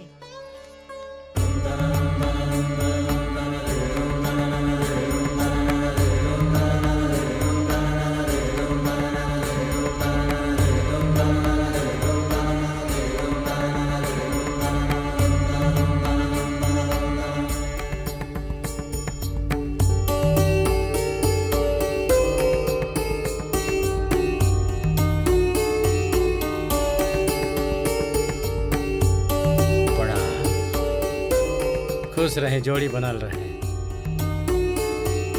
नैना हाँ आज हमनी के शादी के 21वीं सालगिरह बा। अभी जोड़ी टूटियो जाई तो कोनो फर्क ना पड़ी का नैना? आए कुछ तो शुभ शुभ बोली, उल्टा सीधा बोले लगी ना। पंडित जी, नैना हमरी आंख बाड़ी, आ विश्वा हमरे सांस। अतनी विश्वा के कुंडली के देख दी ना। ठीक भाई, चला चला हम चला।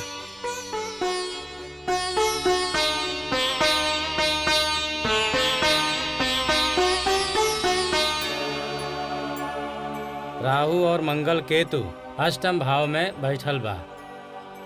बस बस पंडित जी, हमरा के अब न डराई।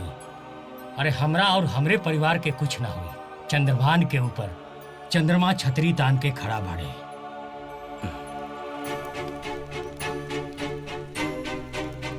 भैया लड्डू जी भैया। भाभी के लेके घरे जा, हमरा के बहुत काम निपटावे के बा। ठीक बा। आराम से भाई, ठीक से जइया। आई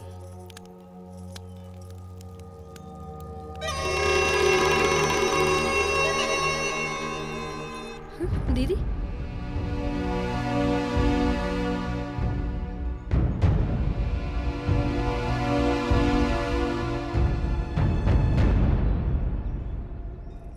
सूरज भान, ये लोग हमरे खिलाफ इलेक्शन में खड़ा हो रहा बा का?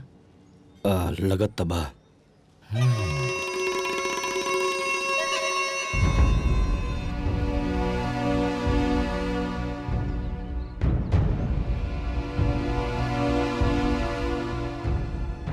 रसरी जर गई लेकिन ऐठन ना गई। हे चाचा, टेम्पू चलाती है आजकल ये।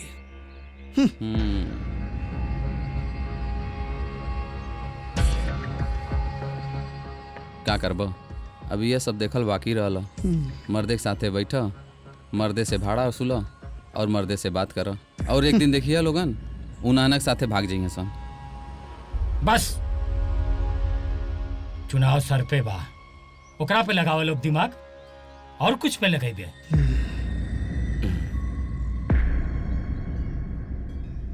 खुश रहा, खुश रहा। पंडित जी, ऐसे ही रहुआ हमनी पर आशीर्वाद बनौले रही। टंगरिया हमरे खिलाफ चुनाव लड़ रहा बा, ओहो मंदिर में आवे वाला बा हवन करावे खातिर। चिंता मत कर भैया, सब ठीक हो जाएगा। ला बेटी, ले जा। प्रणाम खुश रहा, पंडित जी। जियत रहा, जियत रहा। प्रणाम तब चल जा। जियत रहा बेटी। ए पंडित जी, ऐसे कैसे आशीर्वाद देने के लिए जिंदा रहे क्या? हाँ, अरे आशीर्वाद दी कि कुल मर जा सा। हमारे खानदान का इज्जत खा गई सा, लोक लाज सब कुछ जन बाटे बेशरम की तरफ खा गई भली सा। सुदमा भे एक आत्मा भी जन बाना ऊपर जाके रोवत हुई। अरे कुल का आशीर्वाद ही दी कि जल्दी जल्दी मर जा सा। सुदामा भैया, वाह, आज तोहार मुंह से सुदामा भैया सुन के बड़ा अजीब लग रहा बा। आज स्वर्ग में सुदामा भैया ये सब देख के कहत हुई है, हमनी के पांचों बहिन कैसे खुजात की जिंदगी दर्द भरी घसीट घसीट के जी रहल बानी। और वैसे भी ऊंच नीच छोट बड़ के बीच बो के तू लोग खुशहाली के फसल उगावल चाहता रहा। तई तू लोग के भ्रम बा।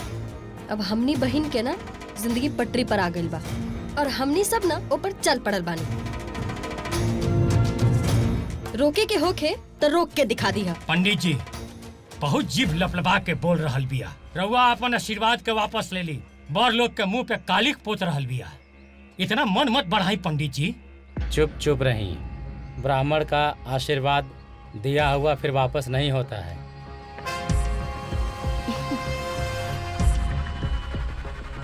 चल हा दीदी। पंडित जी, बड़ बड़े होखेला, छोट छोटे होखेला। अरे सोना, तू है जा? हाँ, तो एहिजा हमार घर है। तू का करत रहा एजा? उ जौन कृति रहे ना, हाँ, ओकर घर केने बा? तू गलत जगह आ गल बाड़ा। अच्छा, ओकर घर एजे से सीधे जइया, फिर लेफ्ट मुड़िया, 5 किलोमीटर दूरी ठीक बा। जइया, फिर राइट मुड़िया, अच्छा। ओकरा से 2 किलोमीटर दूर जइया, ओकरा बाद ओकर घर में। ओ अच्छा, ठीक बा। ठीक बा, बाय। बाय।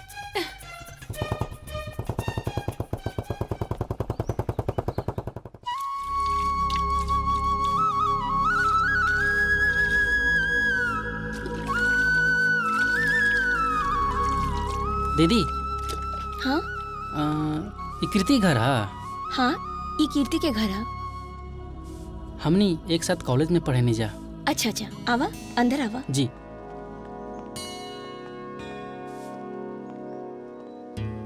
बैठा। अच्छा ये बतावा, के बड़ा तू और एजा काहे आइल बड़ा? वो का बना दीदी कि हम कि कृति। अरे का की कुछ बोलबो करवा? कृति और हम एक संगे पढ़े नहीं जा। अच्छा, कीर्ति, कीर्ति। हाँ दीदिया। हेने आवा।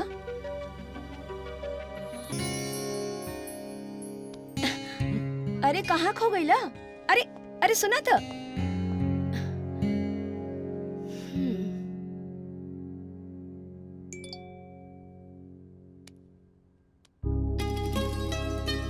कल हम अपन बहन से राखी बनवाई जाता नहीं, शाम तक आई।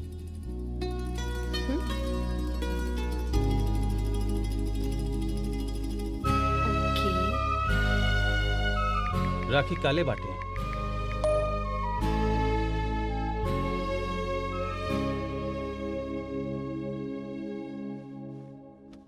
दीदी, कल राखी है।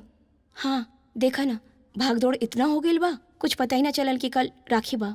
तबे तो हम देखनी है शेखर के बहन भी आइल बड़ी ससुराल से राखी बांधे। हाँ वो तो हर साल आवेली राखी बांधे।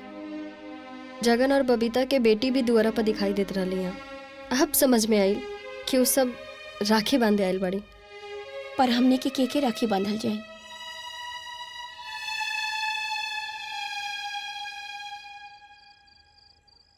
जानता नहीं भैया, कल पंचायत में जनबाना एक इतिहास से लिखाई।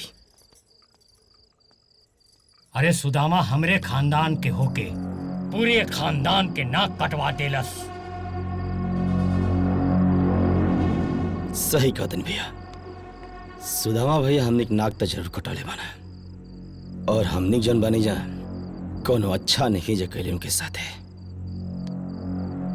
हे भैया, इंसानियत का चिंता रउआ मत करी।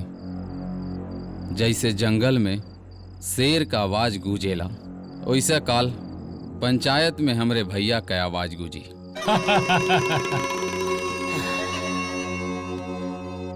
भैया चिंता जन करी, काल के पंचायत ठाकुर खानदान के अंतिम पंचायत हुई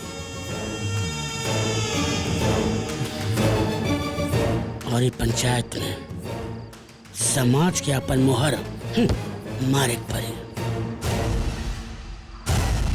फैसला तो वो होई ना कि काल के भी काल कांप जाए। तू लोग चिंता ना करा, फिर से वो नया इतिहास रचल जाई काल के पंचायत में। भगवान पता ना कौने बात का सजा दे रहल बाड़न। माई बाबूजी रहलन वो छोड़ के चल गईलन। अगर एगो भाई रहत तो हमनियों की राखी बांधती। दीदी तोर तबीयत वैसे भी इतना खराब बा, इतना अगर सोचबू ना तो और तबीयत खराब हो जाई। काल कुल समाज जात बिरादरी के लोग हमनी के ताना मरी है जा, और राखी के त्योहार पर तो कल हर बहन अपन भाई के कलाई पर राखी बधियन सन, आरती उतरियन सन, और हम बहन अपन किस्मत पे कोसल जाई। एगो बात बतावा दीदी, जवन लड़की के भाई ना होला का वो नहीं खिजियत? हाँ? खाली अपन भाई ही भाई होला। इस समाज में वैसे भी बहुत ऐसन लोग बाड़े जो बहुत अच्छा और नेक दिल होले। उनकरा में से के हुए के भाई बना लिहल जाई। ए दीदिया, पापा के जे आग देले रहलन विशाल भैया, अब उनका से अच्छा और नेक दिल इंसान के हो सकेला जे हमने खातिर अपन पैसा और अपन समय दोनों लगैलन। हे विधाता, कल राखी के पावन पर्व बा और हम हमारा जीवन में काली दुनिया कलाई पे राखी मानी और हमार कलाई सूखा रही। पर ओकर फोन नंबर और एड्रेस कैसे मिली? पर उनकर विजिटिंग कार्ड हो सकेला होखी, काहे कि एक दिन पापा के बैग हम चेक करत रहनी त हम देखले रहनी। दीदी यानी हमनियो रक्षाबंधन मनाई।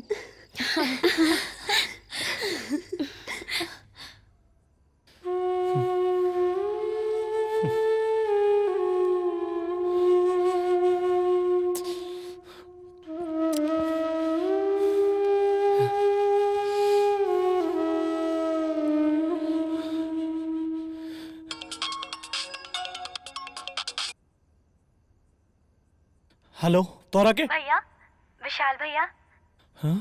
हमनी के बोला तानी उ जवन हमनी के बाबूजी के अग्नि देले रहला ना, हाँ? उ है। हाँ?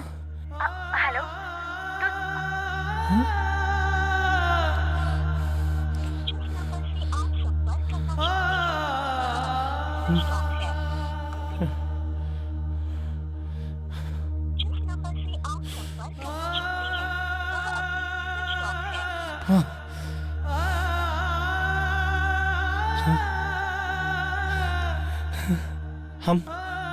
हम जरूर आइब, हम जरूर आइब बहन। ए भगवान, तो हर शुक्र बा अभी कलाई सुना ना रही।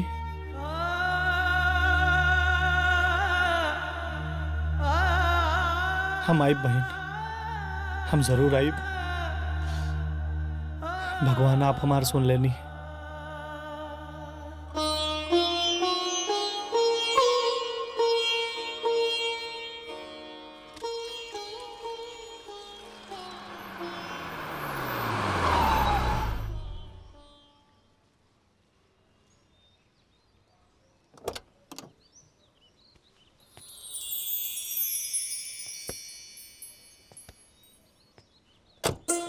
विशाल भैया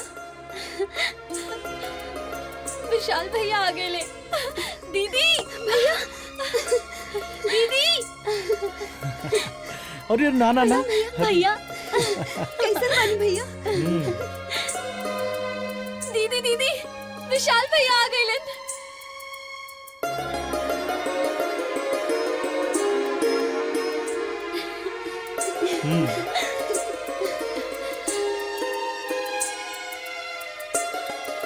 कान्हा तू कितना दयालु बड़ा कान्हा। हमने खातिर भाई भेज देला कान्हा। जवन कान्हा भरी सभा में द्रौपदी की लाज रख लेले उका हम 5 बहन की लाज ना रखी। जय हो कान्हा, जय हमने के प्रतिष्ठा बचावे खातिर। चल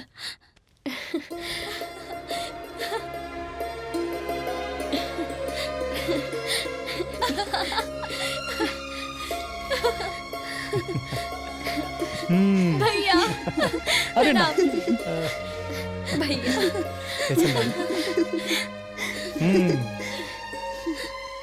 तो राखी बांधल जाओ। बिल्कुल।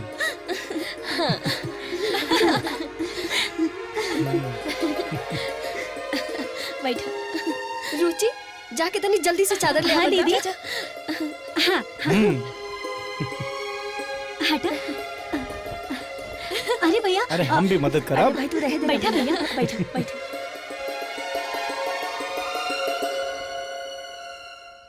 तो लगन के पता बा राखी के दिन ना हम उन नदी के किनारे चुपचाप जाके बैठ जात रहनी। काहे के ना काहे के हमरा के एहसास नहीं के होके जब लोगन के देखी ना तो हमार दिल दुखत रहे कि अगर हमार बहन होते ना तो ये कलाई ना कभी सुना ना रहते। लेकिन आज देखा ना अपना 5 गो बहन के देख के दिल गदगद हो गए। हमार दिल गदगद हो गए। बस करे भैया, आज खुशी के त्योहार बा, मत रोवा ना तो हम बहन लोग रोवल जाई ना तो तुहार हाथ कम पड़ जाई। ए रुचि या कीर्ति जाके तनी आरती के थाल और राखी लेके आवा तो जल्दी। हाँ दीदी चल। हाँ तो भैया कबो भी ना अपन बहन सबके भुलैया मत। अरे ना रे। हाँ? लेकिन राखी तो हाईले नहीं के। अरे पागल, तोहर भाई बानू ई देखा।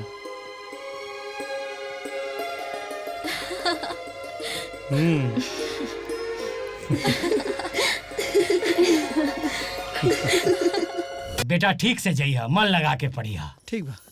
हम जीवन में यही सोचले रही हमार बेटा बड़ होके अफसर बनी। आई सब पंचायत उंचाई से दूर रही जी। हाँ आज तू हमार सपना पूरा करे जात पाड़ा। ठीक बा बाबूजी, आशीर्वाद दी। जी अब बनल रहा। माई तू आशीर्वाद दा। खुश रह बेटा। और हाँ अपन ख्याल रखिया। बाबूजी दरोगा बन के आई हम। जा जा जाके फोन करिए बेटा। एकदम एक आध हफ्ता में कॉल करब बेटा। हमार बेटा दरोगा बनी, हमार बेटा हमरे सपना के पूरा करी जी। हाँ। आज हम बहुत खुश बनी। हाँ हमार बेटा बहुत बड़ पद पे जाई। हाँ चला। सुनो सुनो सुनो, आज गुरु पूर्णिमा के दिन है। हमनी के मुखिया जी एगो फैसला सुनावे वाला बाड़े। तो रउआ लोग के वहीजा आवल बहुत जरूरी बा। हाँ आइल बहुत जरूरी बा रउआ लोगन के। मुखिया जी के फैसला स्वीकार करी रउआ लोगन।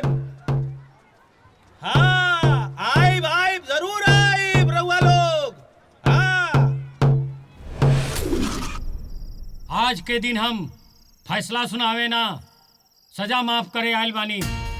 समाज में केहू के ऊपर लागल प्रतिबंध हटावे आयल बानी। ई प्रतिबंध के हटावल पुण्य के काम बा। आज हमरे दादाजी के पुण्य तिथि बा। हम जे कुछ भी बानी अपने दादाजी के वजह से बानी। तोरा लोग के मालूम बा ना, आज से 4 साल पहले सुदामा के घर में प्रतिबंध लगावल गईल रहे। हुक्का पानी हम बंद कर देले रहली। हुक्का पानी के चालू करत बानी हम अपने समाज में सुदामा के परिवार के मिलावट बानी।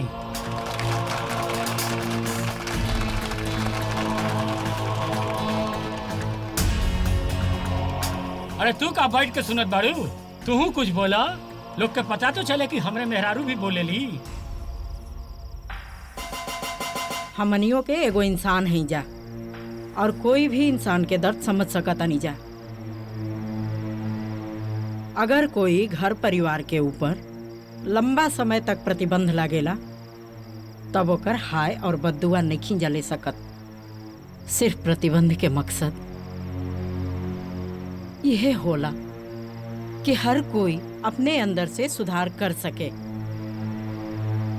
और दोबारा भूल के भी वो गलती ना कर सके। अरे बैठा, बहुत बोलत बाड़ू, हो गई, बैठा। अब सूर्या बाबू बोली है।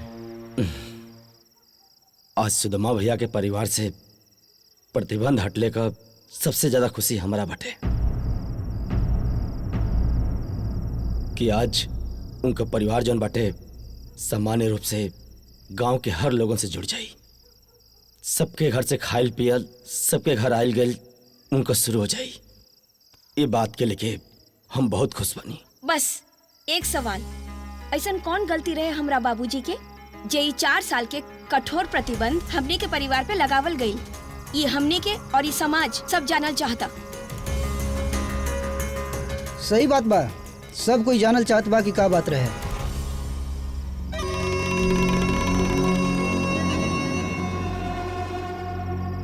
भैया बैठी आप। ये कौनो राम कथा ना हो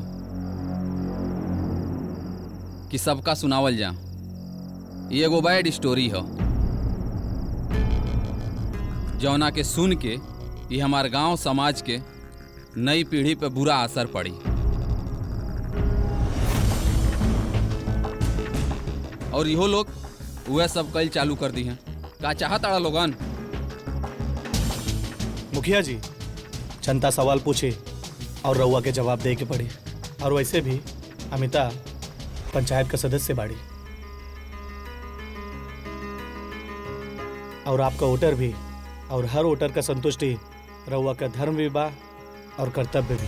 तो ठीक बा, सुना लोग, आज से 4 साल पहले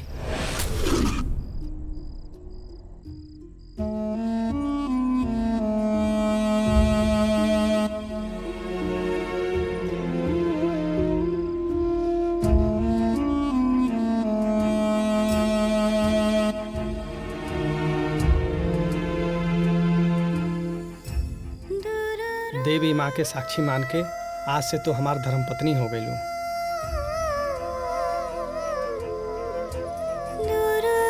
खुश रह।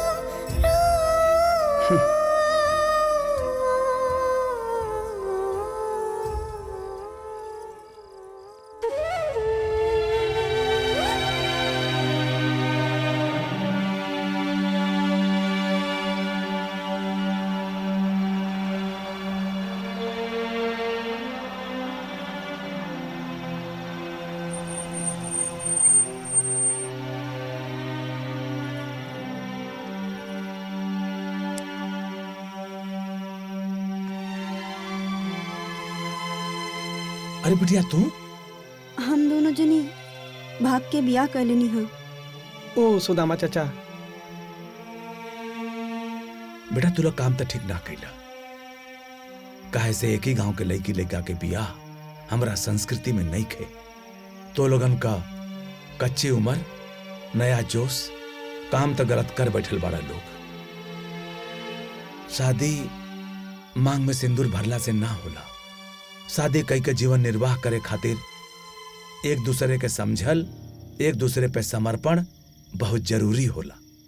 एक काम करा, तू लोग हमारे संगे चला, घर चल के पानी उनी पिया और रात के 3 बजे गाड़ी मिली और तुरंत निकल जाइए और रात के गाड़ी पकड़ के कहीं दूर चल जाइए लोगन। ठीक बा चाचा। ठीक बा? ठीक बा। जल्दी बैठा हमारे गाड़ी में।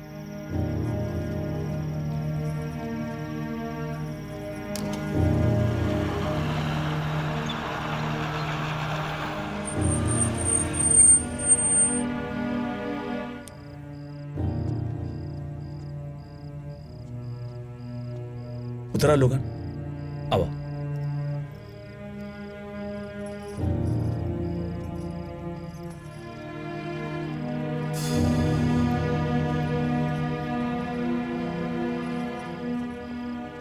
बैठा बैठा बिटिया। ए बिटिया, तनी 2 गिलास पानी ले आवा था। जी बाबूजी। जल्दी आवा। हाँ बतानी। पानी ली। पानी पिया। ई लोग के हैं बाबूजी? ये अपने खानदान खावन बेटा, पानी पिया। नमस्ते। नमस्ते। नमस्ते। हाँ। तू लोग बैठा, हम आवतानी, ठीक बा? चलो बिटिया। हाँ। ये मुखिया जी के भतीजी है। तई हमार बहन लागी ना? देखा रागनी, हमने के वजह से सुदामा चाचा के समाज बहिष्कार कर दी। हमने के चाहत कि उनका परिवार में कोनो तरह के आँच आवे।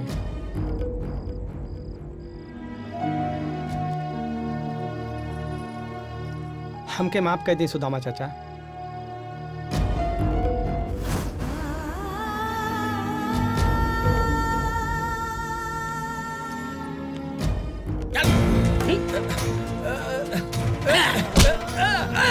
ये देखा गांव वाले, ये हमारे गांव के सम्मानित बुजुर्ग सुदामा चाचा। देख लो चेहरा इनकर। ये गांव के लवंडियाबाद लेकर के सम्मान पूर्वक अपने घर में संरक्षण दे ले। ठीक से पहचान ले इनका चेहरा। यहाँ हमें सुदामा चाचा गांव के। देखा चेहरा इनकर। यहाँ हमारा सुदामा चाचा। अब तुम लोग बतावा, सुदामा चाचा के साथ कौन हस्त करे चाहिए? सुदामा चाचा भइल बाटे। सुदामा, ई कैसे भूल जाई? तोरे बिरादरी की लड़की और गैर बिरादरी का लड़का दोनों भाग गए नसा, और तू अपने घर में शरण दिया। और तो और वो दोनों का हौसला अफजाई कैला तो पूरे खानदान का इज्जत नाश दिया तो शर्म आ जाए तोरा। पाप लागी पाप होके। पाप पाप तो बड़का हो जा सूर्यभान बाबू। जब वो दोनों के हम शरण ना देले रहती, ना तो तू लोग ओकने के टुकड़ा टुकड़ा कई के रेल के पटरी पर फेंक देले रहता। तब सोचा वो दोनों के माई बाप पे का बीतत। अरे टुकड़ा टुकड़ा कर देती ना तो हमरे कलेजा के ठंडक मिल जाई। हमरा के मुश्किल हो गइल बा। सब लोग हमरा ऊपर यही उंगली उठा रहल बा कि मुखिया जी के भतीजी रागिनी अन्य बिरादरी के साथ भाग गई। मन करा था कि ओकरा गोली मार दी। सुदामा, रागिनी भी तो तोहार भतीजी रहल। अरे तोहार खून खौले के चाहत रहल। तू हमरे समाज के कलंकित करे वाला कलंक बाड़ो। ऐसा बात नहीं है मुखिया जी। वो दोनों के रात के हम बहुत समझौली।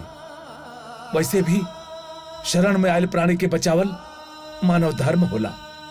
काहे कि राम जी के शरण में जब विभीषण आइलन तो सुग्रीव विभीषण के रावण के दूत समझ के उनके मार देवे के कहलन। तब राम जी कहलन, ना सुग्रीव, शरणागत कहूं जे तजही, हित अनहित अनुमानी, ते नर पावर पाप में तिनहि बिलोकत हानि।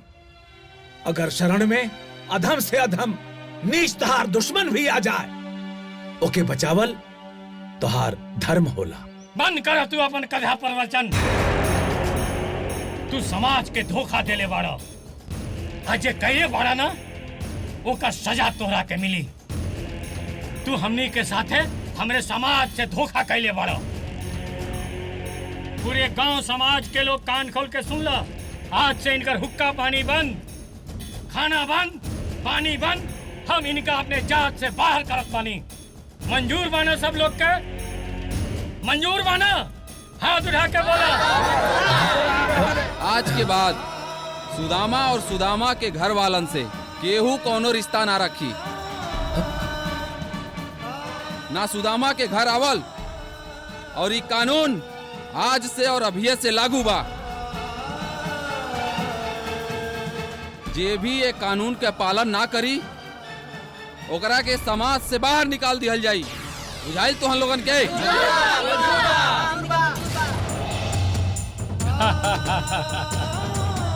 मुखिया जिंदाबाद, जिंदाबाद, मुखिया जिंदाबाद।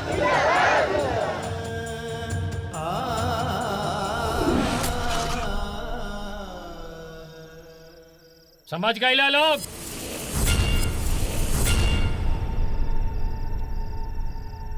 बस यह कारण रहल तू लोगन के इस समाज से और इस जात से बर्खास्त करे के। ये कैसन फैसला बा रउआ के जौन फैसला सिर्फ एक इंसान पर लागू होला? मुखिया जी, रउआ तो जानते बानी ताली कबो एक हाथ से ना बच रहा। मुखिया जी, ये हम सबके पता बा कि कोनो घटना घटे के पीछे दो कारण होला, एक मजबूरी और दूसर का इरादा।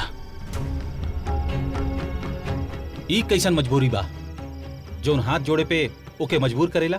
और ये जे समाज के ठेकेदार बा ना, वो अपन पद और सिर्फ अपन फायदा देखेला। समाज के परिभाषा भी पता बा? समाज के परिभाषा जनता तू ताज। आज एक हंसता खेलता परिवार लज्जित और कलंकित होके ये घर में बंद ना होत। और सुदामा जी के कोनो मजबूरी भी हो सकेला। वाह! अब फिल्म के क्लाइमेक्स में एक नया हीरो के एंट्री। यही के कहल जाला कि बेगानी शादी में अब्दुल्ला दीवाना। मान न मान, मैं तेरा मेहमान। हैं? लौंडे, कहाँ हरे तोर? कहाँ से आयल बड़े? ये तुहनी के शहर ना हो, ये हमार गांव का पंचायत हो और यहाँ का फैसला ये हमार गांव और समाज देला। तुहनी के ना बुझाइल कि समझावे के पड़ी?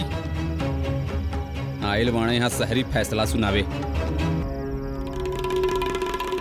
आज 26 साल से हमनियो ये परंपरा देखत आवतानी कि बहू और बेटी के संग कितना सुंदर व्यवहार हो रहल बा। बड़की माई की बेटी जला के मार दिहल गई काहे से ओकर बाप एगो स्प्लेंडर और 2 लाख दहेज ना दिले रहलन, और दुखी राज चाचा के बहिन जिंदगी भर नैहरे रह गई काहे कि ओकर पति बम्बई जाके कोनो महाराष्ट्रन से ब्याह कर लेलस और वहीं रह गई। बाभन और पंडित के होनहार बेटी जे जिला टॉप कैले रहल, ओकर बियाह एगो अधेड़ 42 साल के आदमी से करा दिहल गई काहे कि वो सरकारी जॉब में रहे ना। और हाँ, हम जो ये नाम बताइनी ना, ये सब रिश्ता अपने परंपरा और रिश्ता में ही रहे, ना ही कोनो लव मैरिज रहे। लेकिन रिजल्ट बहुत खौफनाक। सोची, अभी तो ये 3 गो नाम बताऊनी, वो भी ई गांव के। तो सोचा, पूरा गांव, जिला, राज्य के, देश और बहिन बेटी के का हाल होई? ये लव मैरिज हो या पारंपरिक विवाह, ओकर जीवन सुखी से बीतेला जे एक दूसरे के समझ पावेला। तू कोनो भगवान ना हवा चंद्रभान सिंह।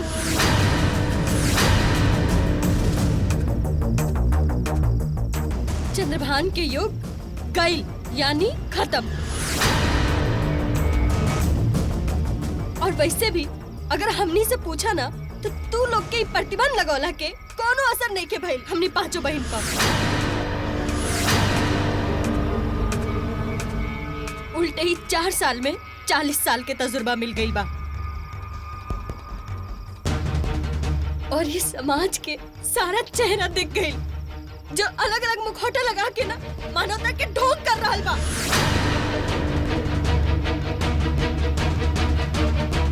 तू लोग जो अपना तानाशाही के फतवा जारी करके हुकूमत चलावे की कोशिश कर रहल बाड़ा ना, वो हुकूमत अब ज्यादा दिन चले वाला नहीं खे। भगवान ना तू लोग से बहुत बड़का बड़का आदमी के आकर तोड़ के रख देलन, तारो तोड़ियन। और एक और बात कह देता नहीं तोहरा से कि तू लोग के प्रतिबंध लगौला के या हटौला के कोनो मतलब नहीं खे, काहे कि अभी इसी वक्त हम 5 बहन इस शपथ ले रहल बानी कि चंद्रभान और चंद्रभान की नीति पर चले वाला इस समाज के त्याग कर रहल बानी।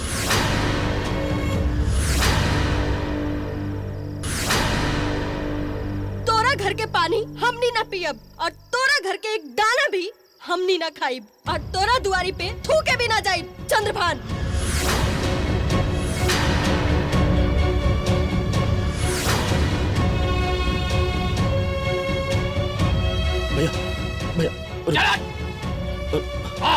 दोनों का टेटुआ दबा दे। भैया रुक, बस गई, बहुत हो गई। कितना सजा दे भोकरा के? 4 साल से सजद काटा तरी सकुल। वैसे भी हाथ का उंगली चोटिल हो जाए तो कि काट के फेंकल ना जला। ओकर इलाज कइला, माफ कर दियो ओकरा के। वैसे भी अपने खानदान की लड़की है सही को। गुस्सा तो होती भैया, शांत हो जाए। हे भैया चल हट। भैया दीदी दीदी दीदी दीदी दीदी क्या भाई? दीदी अमिता, अमिता दीदी कब? दीदी दीदी दीदी क्या भाई? दीदी क्यों डॉक्टर के बुलावा प्लीज, जल्दी बुलावा ना क्यों? दीदिया दीदी अमिता, अमिता, हाँ बोला। बहुत देर हो गई। का हो गई? का हो गई अमिता? काहे के कैंसर के लास्ट स्टेज चल रहा है। कैंसर? कैंसर? इतना बड़ा बात तू हमसे आज तक छुपा के रख लो अमिता। अब हमके मर जाए ना, मर जाए ना, हम बचे तो रखे, कुछ नहीं तो के अमिता। बेटा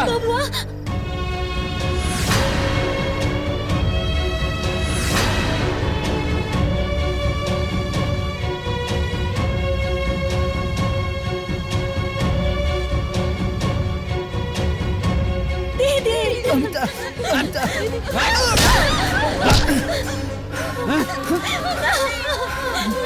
वो हमारे बबुआ ने मार दी।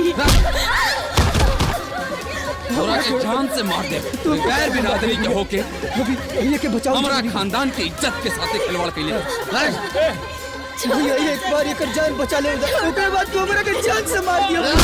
उसके जान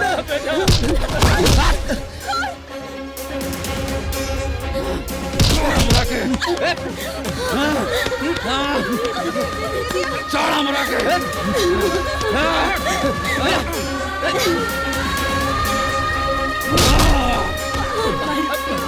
मालिक बचा ले बेटा के। मालिक छोड़, छोड़ा ताली मत मारी, छोड़।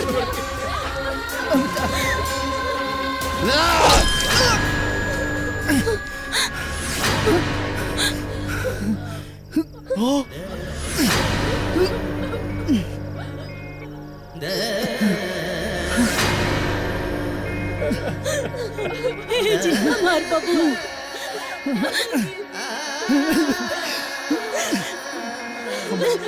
अच्छा किला मार दिला सबके।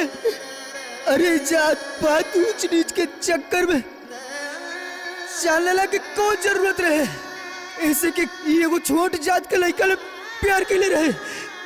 का कसूर रहे? ये हमरा से प्यार के लिए रहे। हम एगो छोट जात से बढ़िया से बताओ तू लोग, ये ना गुनाह हमार बा और ये बढ़ जाती में बड़ी बड़ा सुकून मिलते।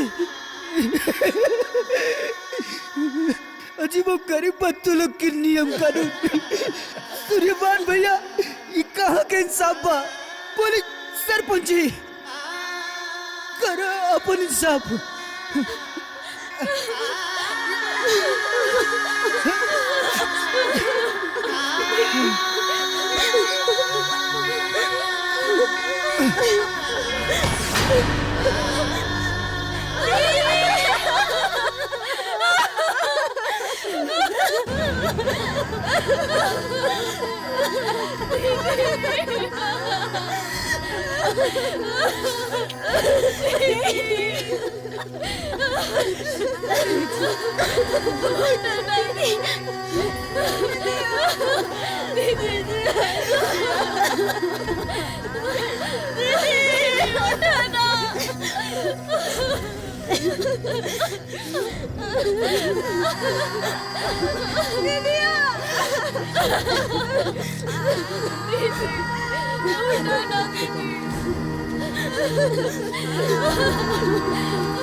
अरे